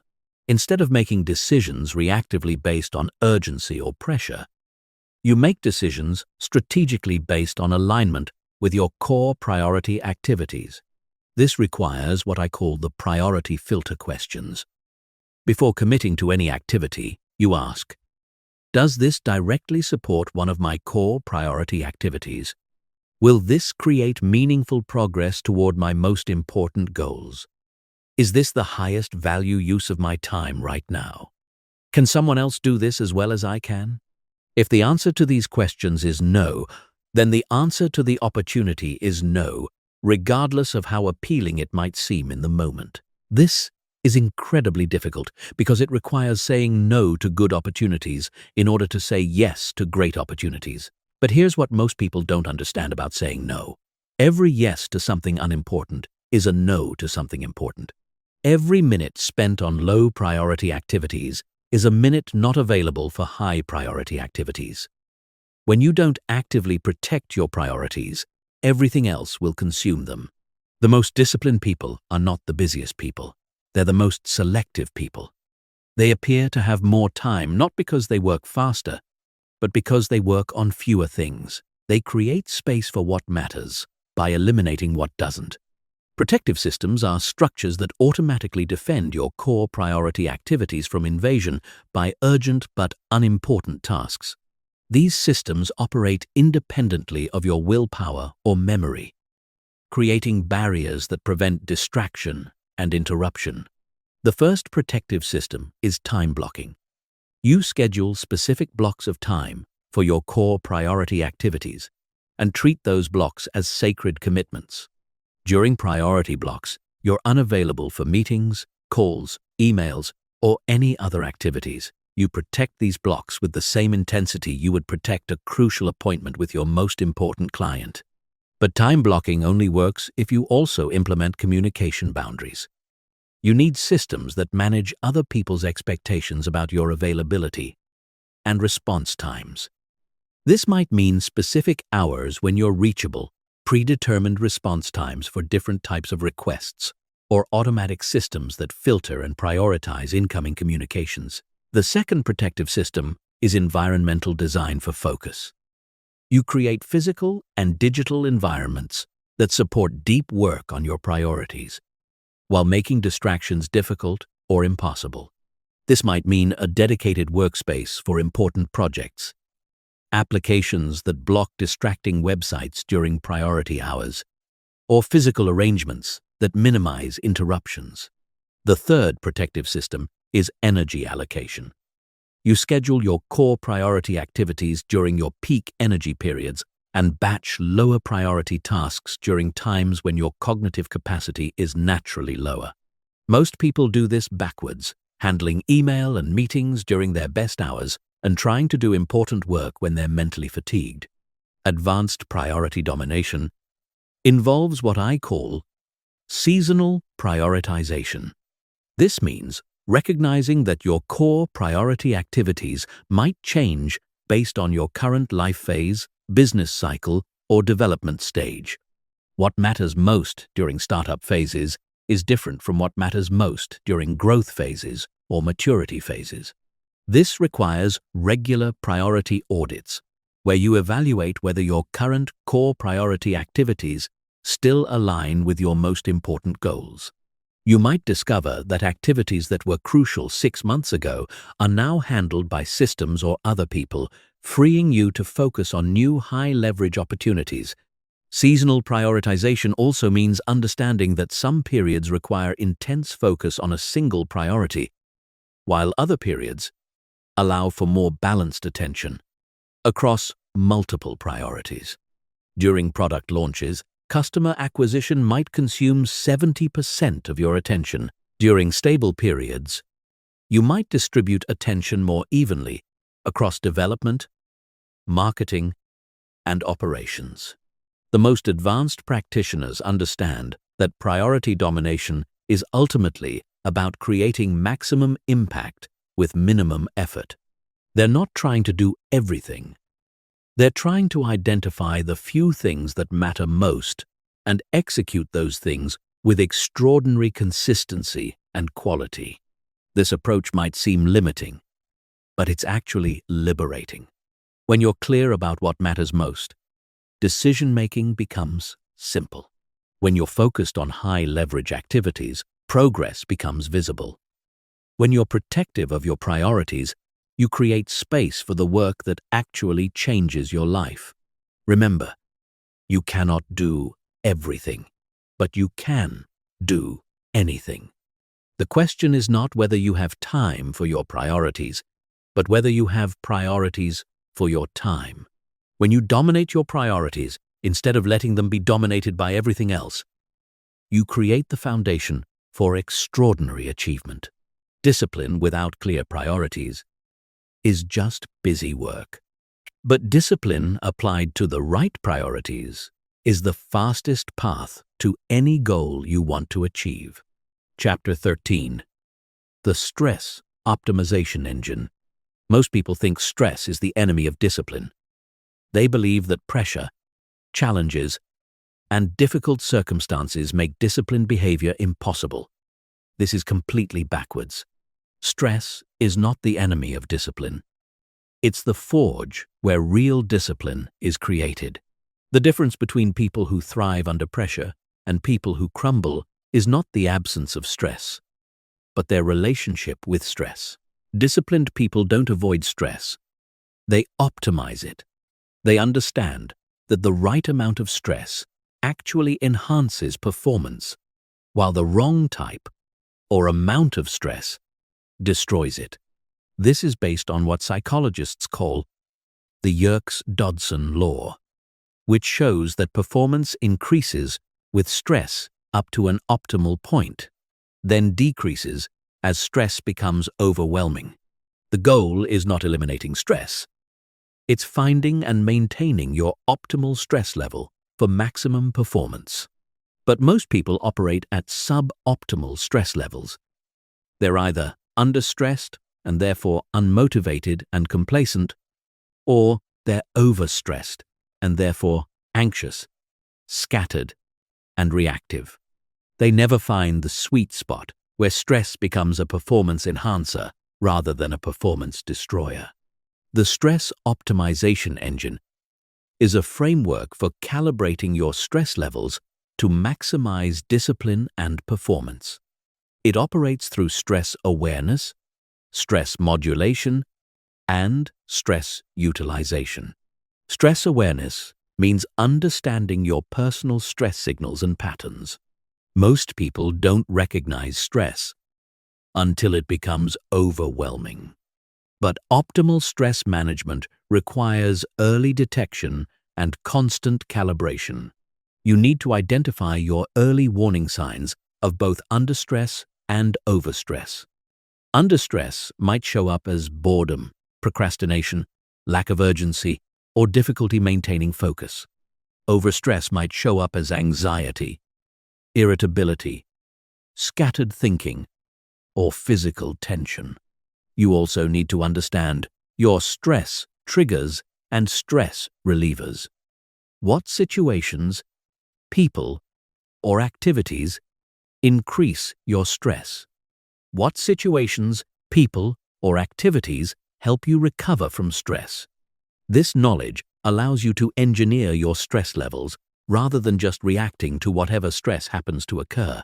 Advanced stress awareness involves tracking your stress levels and correlating them with your performance on disciplined behaviors. You might discover that you exercise most consistently when work pressure is moderate but not overwhelming, or that you eat healthiest when you have some structure but not too many competing demands. Stress modulation means actively adjusting your stress levels based on your performance requirements and current capacity. When you're understressed, you increase challenge and urgency. When you're overstressed, you implement recovery and support systems. To increase stress constructively, you can add deadlines, increase stakes, create accountability, or take on new challenges. The key is adding stress in areas that support your goals, rather than stress that works against them. Competition stress can enhance performance, but relationship stress usually hinders it. To decrease stress constructively, you can improve systems, delegate responsibilities, eliminate non-essential activities, or implement stress management techniques. The goal is not eliminating all stress, but removing stress that doesn't serve your performance or growth. But here's the crucial insight. Stress modulation must be proactive rather than reactive.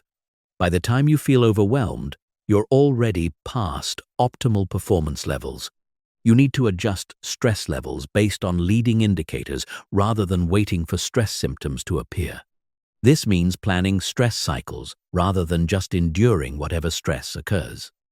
You might deliberately increase stress during focused work periods, then deliberately decrease stress during recovery periods. You create stress rhythms that optimize performance rather than random stress exposure that undermines it. Stress utilization means channeling stress energy toward your disciplined behaviors rather than allowing it to scatter your focus or undermine your consistency. Stress creates energy, and that energy can either fuel productive action or destructive behavior, depending on how you direct it. When you feel stressed, instead of trying to eliminate the feeling, you immediately channel that energy toward your core priority activities. Anxiety about deadlines becomes fuel for focused work. Frustration about challenges becomes motivation for problem solving. Pressure about goals becomes energy for consistent execution. This requires reframing stress from something that happens to you into something you can use. Instead of, "I'm too stressed to work out," you think, "I'm going to use this stress energy for an intense workout." Instead of, "This pressure is making me anxious," you think, "This pressure is creating urgency for my priorities." The most advanced form of stress utilization is what I call stress seeking. This is when you deliberately expose yourself to manageable stress in controlled ways to build your capacity for handling larger stresses when they occur naturally. This might mean taking cold showers to build stress tolerance, setting aggressive but achievable deadlines to create productive pressure, or taking on challenging projects that stretch your capabilities. You're essentially stress training your nervous system to perform better under pressure. Stress seeking also involves gradually increasing your stress capacity over time. Just like physical exercise, you start with manageable stress levels and progressively increase the challenge as your capacity grows. This builds what I call stress resilience, the ability to maintain disciplined behavior even under significant pressure. But stress optimization goes beyond just managing your individual stress levels. It also involves optimizing the stress environment around you. Some environments create productive stress that enhances performance, while others create destructive stress that undermines it. Productive stress environments have clear expectations, adequate resources, meaningful challenges, and supportive feedback systems. Destructive stress environments have unclear expectations, inadequate resources, overwhelming demands, or critical rather than constructive feedback. You want to spend more time in environments that create optimal stress for your development and less time in environments that create overwhelming or meaningless stress. This might mean changing jobs, adjusting relationships, or modifying your physical environment to support better stress levels. The ultimate goal of the stress optimization engine is developing what I call anti-fragility, the ability to get stronger from stress rather than just surviving it. Anti-fragile discipline systems actually improve under pressure rather than breaking down. This means building discipline habits that become stronger when challenged, creating systems that improve when stressed, and developing mental models that see pressure as opportunity rather than threat. When your discipline becomes anti-fragile, stress stops being something you endure and becomes something you leverage for accelerated growth. Remember, stress is not your enemy, but unmanaged stress will destroy your discipline. The goal is not avoiding all stress, but optimizing stress levels for maximum performance and growth. When you learn to use stress as fuel rather than fighting it as an obstacle, you unlock a source of energy that most people never access. Disciplined people don't have less stress. They have better stress. They face challenges that matter rather than avoiding challenges entirely. They choose their stress rather than letting stress choose them. Chapter 14. The Evolution and Adaptation Matrix. The biggest mistake people make with discipline is treating it as a fixed system. They find a routine that works, then try to maintain that exact routine forever. But life is constantly changing, and rigid discipline systems break when faced with new circumstances, evolving goals, or natural growth phases. Real discipline is not about rigidity, it's about adaptability. The most disciplined people are constantly evolving their systems, upgrading their approaches, and adapting their methods based on changing circumstances and growing capabilities. This is what I call disciplined flexibility, the ability to maintain your core commitments while adjusting your methods based on what's working and what's not. It's about being consistent with your values and principles while being flexible with your tactics and techniques. The evolution and adaptation matrix is a framework for systematically upgrading your discipline systems as you grow and as your environment changes. It operates through 4 processes: performance tracking, system auditing, strategic pivoting, and capacity expansion. Performance tracking means measuring not just whether you're following your discipline systems, but whether those systems are actually producing the results you want. Most people track compliance without tracking effectiveness. They know whether they did their habits, but not whether those habits are creating meaningful progress. Effective performance tracking requires both leading indicators and lagging indicators. Leading indicators are the daily actions and behaviors that predict future results. Lagging indicators are the actual outcomes and results you achieve over time. For fitness goals, leading indicators might include workout consistency, nutrition compliance, and sleep quality. Lagging indicators might include strength improvements, body composition changes, and energy levels.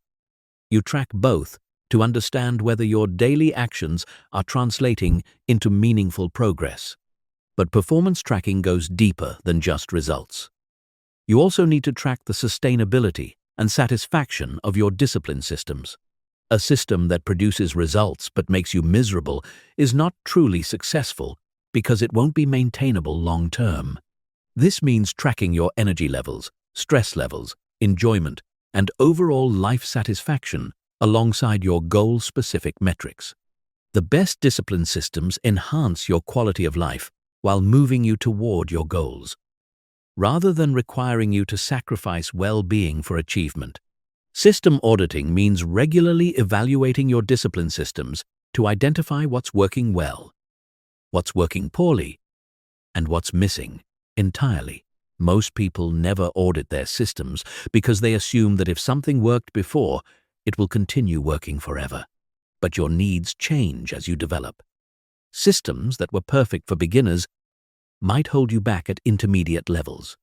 Methods that worked during low-stress periods might fail during high-stress periods. Approaches that served you in one life phase might be inadequate for the next life phase. Effective system auditing involves asking key questions. Which of my discipline habits are still challenging me? Which behaviors have become so automatic that they no longer require conscious effort? Which systems are creating friction or resistance? Which areas of my life need more structure and which need more flexibility? You also need to audit your systems against your current goals and values. Sometimes your discipline systems are working perfectly, but your goals have evolved and your systems haven't caught up. You might have excellent systems for building muscle but inadequate systems for building flexibility. You might have strong work discipline but weak relationship discipline. Strategic pivoting means making deliberate changes to your discipline systems based on your performance data and system audit results. This is not about abandoning discipline when things get difficult. It's about upgrading your approach when better methods become available. Strategic pivoting might involve replacing ineffective habits with more powerful alternatives. Maybe daily meditation isn't working for you, but weekly meditation retreats are transformative. Maybe gym workouts feel like a burden, but outdoor activities energize you. It might involve adjusting the intensity or frequency of existing habits based on your current capacity and circumstances. During busy seasons, you might reduce workout duration but maintain consistency. During growth phases, you might increase learning activities but maintain work-life balance. Or it might involve adding new systems to address gaps that have become apparent. Maybe you have excellent productivity discipline, but poor recovery discipline. Maybe you have strong individual discipline but weak social discipline. The key to successful pivoting is making one change at a time and testing it thoroughly before making additional changes. Most people try to overhaul their entire system simultaneously, which creates chaos and makes it impossible to determine what's working. Capacity expansion means systematically increasing your ability to handle more complex or demanding discipline challenges. This is the opposite of the common approach of keeping discipline systems static once they're working. Just like physical fitness, discipline capacity grows through progressive overload. You start with manageable challenges and gradually increase the difficulty as your capacity grows. Someone who can maintain 3 consistent habits can eventually maintain 5 or 7 habits. Someone who can focus for 30 minutes can eventually focus for 90 minutes. But capacity expansion must be strategic rather than arbitrary. You want to expand in directions that support your most important goals rather than just expanding for the sake of expansion. More discipline is not automatically better discipline if it's not aligned with your priorities. Capacity expansion also involves developing discipline in new domains. Maybe you have strong physical discipline but weak financial discipline. Maybe you have excellent work discipline but poor relationship discipline. True discipline mastery involves developing comprehensive life discipline rather than just excelling in one area. The most advanced practitioners understand that discipline evolution never stops. They see themselves as perpetual students who are constantly learning new methods, testing new approaches, and refining their systems. They understand that the discipline systems that got them to their current level won't necessarily get them to the next level. This requires what I call disciplined humility, the willingness to abandon methods that are no longer serving you, even if those methods were successful in the past. It means being more committed to results than to methods, more loyal to growth than to comfort. But evolution and adaptation must be balanced with consistency and stability. You can't be constantly changing everything, or you'll never build the momentum that discipline requires. The key is maintaining consistency in your core principles and values while adapting your methods and tactics. This means having non-negotiable foundations that never change alongside flexible approaches that evolve regularly. Your commitment to health might be non-negotiable, but your specific exercise and nutrition approaches can adapt based on what's working best. Advanced discipline practitioners also understand that evolution is not just individual, it's environmental. As you grow and change, you need to evolve your environment, relationships, and systems to match your new level of discipline and capability. This might mean seeking more challenging opportunities that match your expanded capacity. It might mean upgrading your social circle to include people who operate at higher levels. It might mean changing your environment to support more sophisticated discipline systems. Remember, discipline is not about finding the perfect system and maintaining it forever. Discipline is about developing the capacity to create and maintain systems that serve your current goals and circumstances, then evolving those systems as you grow. The most disciplined people are not the most rigid people, they're the most adaptable people. They maintain their core commitments while constantly upgrading their methods. They're consistent with their values while being flexible with their tactics. Chapter 15. The Discipline Mastery Integration. Everything you've learned in this audiobook means nothing unless you integrate it into a cohesive system that transforms how you operate every single day. Most people consume self-improvement content, like entertainment, learning concepts, without implementing systems. But discipline is not about knowledge. It's about application. The difference between someone who knows about discipline and someone who lives discipline is integration. Integration means taking all the frameworks, principles, and techniques you've learned and weaving them into a comprehensive approach that becomes your new way of being. This final chapter is not about learning new concepts, it's about creating your personal discipline operating system, an integrated approach that makes discipline your default mode of operation rather than something you have to force yourself to do. The Discipline Mastery Integration operates through 5 phases: foundation, establishment, system synchronization, momentum acceleration, mastery refinement, and legacy creation. Foundation establishment means implementing the core principles that everything else builds upon. You cannot skip this phase or rush through it because everything else depends on having solid fundamentals. Your foundation consists of 3 non-negotiable elements: identity, clarity, environmental alignment, and minimum viable consistency. These are not goals you work toward. They are prerequisites you establish immediately. Identity clarity means deciding who you are becoming and committing to that identity, regardless of your current circumstances or past patterns. You are not someone trying to become disciplined. You are someone who is disciplined. This identity becomes the filter through which you make all decisions. Environmental alignment means systematically designing your physical, digital, and social environments to support disciplined behavior while eliminating triggers for undisciplined behavior. Your environment should make the right choices automatic and the wrong choices difficult. Minimum viable consistency means identifying the smallest possible disciplined actions you can take every single day, regardless of circumstances. These become your non-negotiable baseline that preserves momentum even during challenging periods. Once your foundation is solid, you move to system synchronization. This means connecting all your discipline systems so they reinforce each other, rather than competing for resources or creating conflicts. Your morning routine should prepare you for productive work. Your work systems should support your health goals. Your health habits should enhance your energy for personal development. Your personal development should improve your work performance. Everything connects and supports everything else. System synchronization also means timing your various discipline activities to optimize energy and minimize friction. You don't schedule demanding mental work during your natural energy crashes.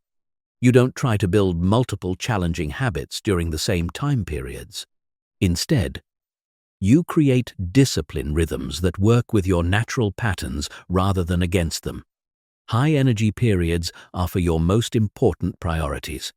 Medium energy periods are for routine maintenance activities.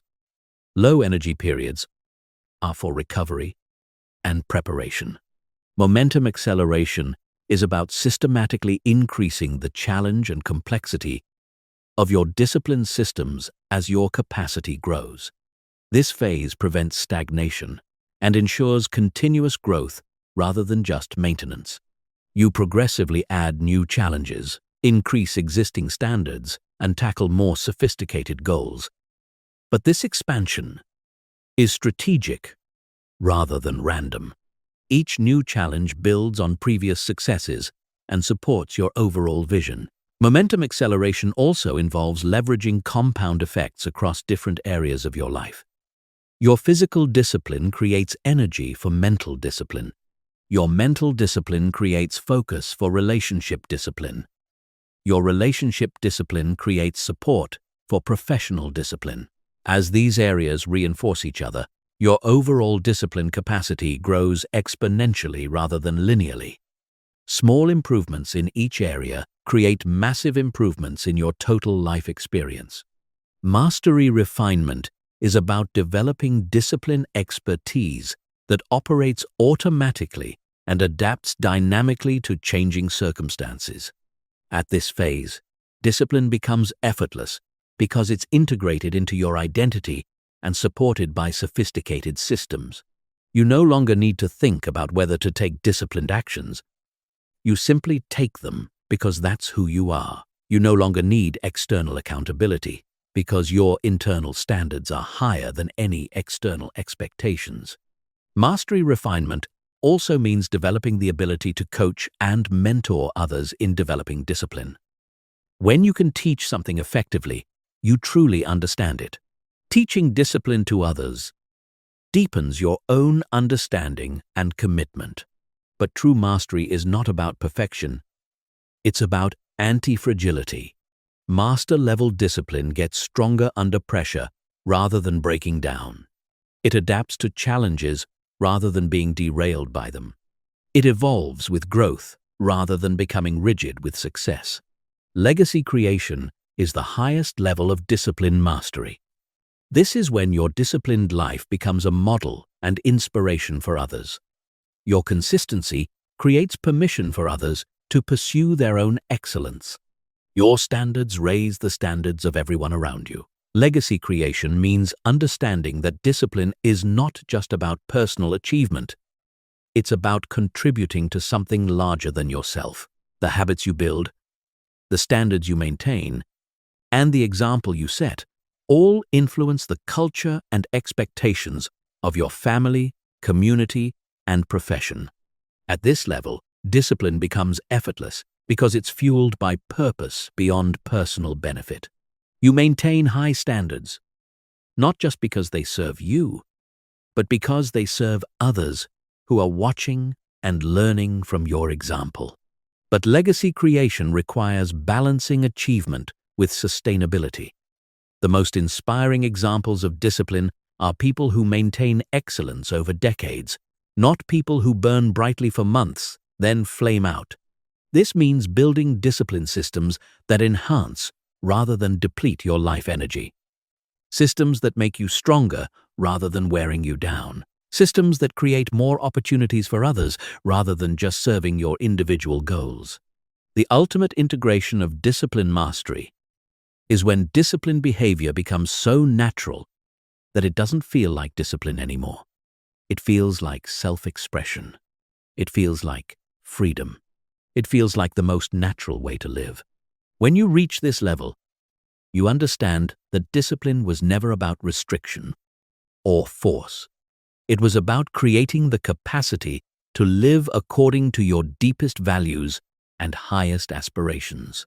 It was about becoming the person you always knew you could be. Most people never experience this level of integration because they treat discipline as a temporary project rather than a lifelong practice. They try to get disciplined rather than become disciplined. They focus on specific goals rather than comprehensive transformation. But when you commit to true discipline mastery, when you integrate all these principles into a cohesive way of being, everything changes.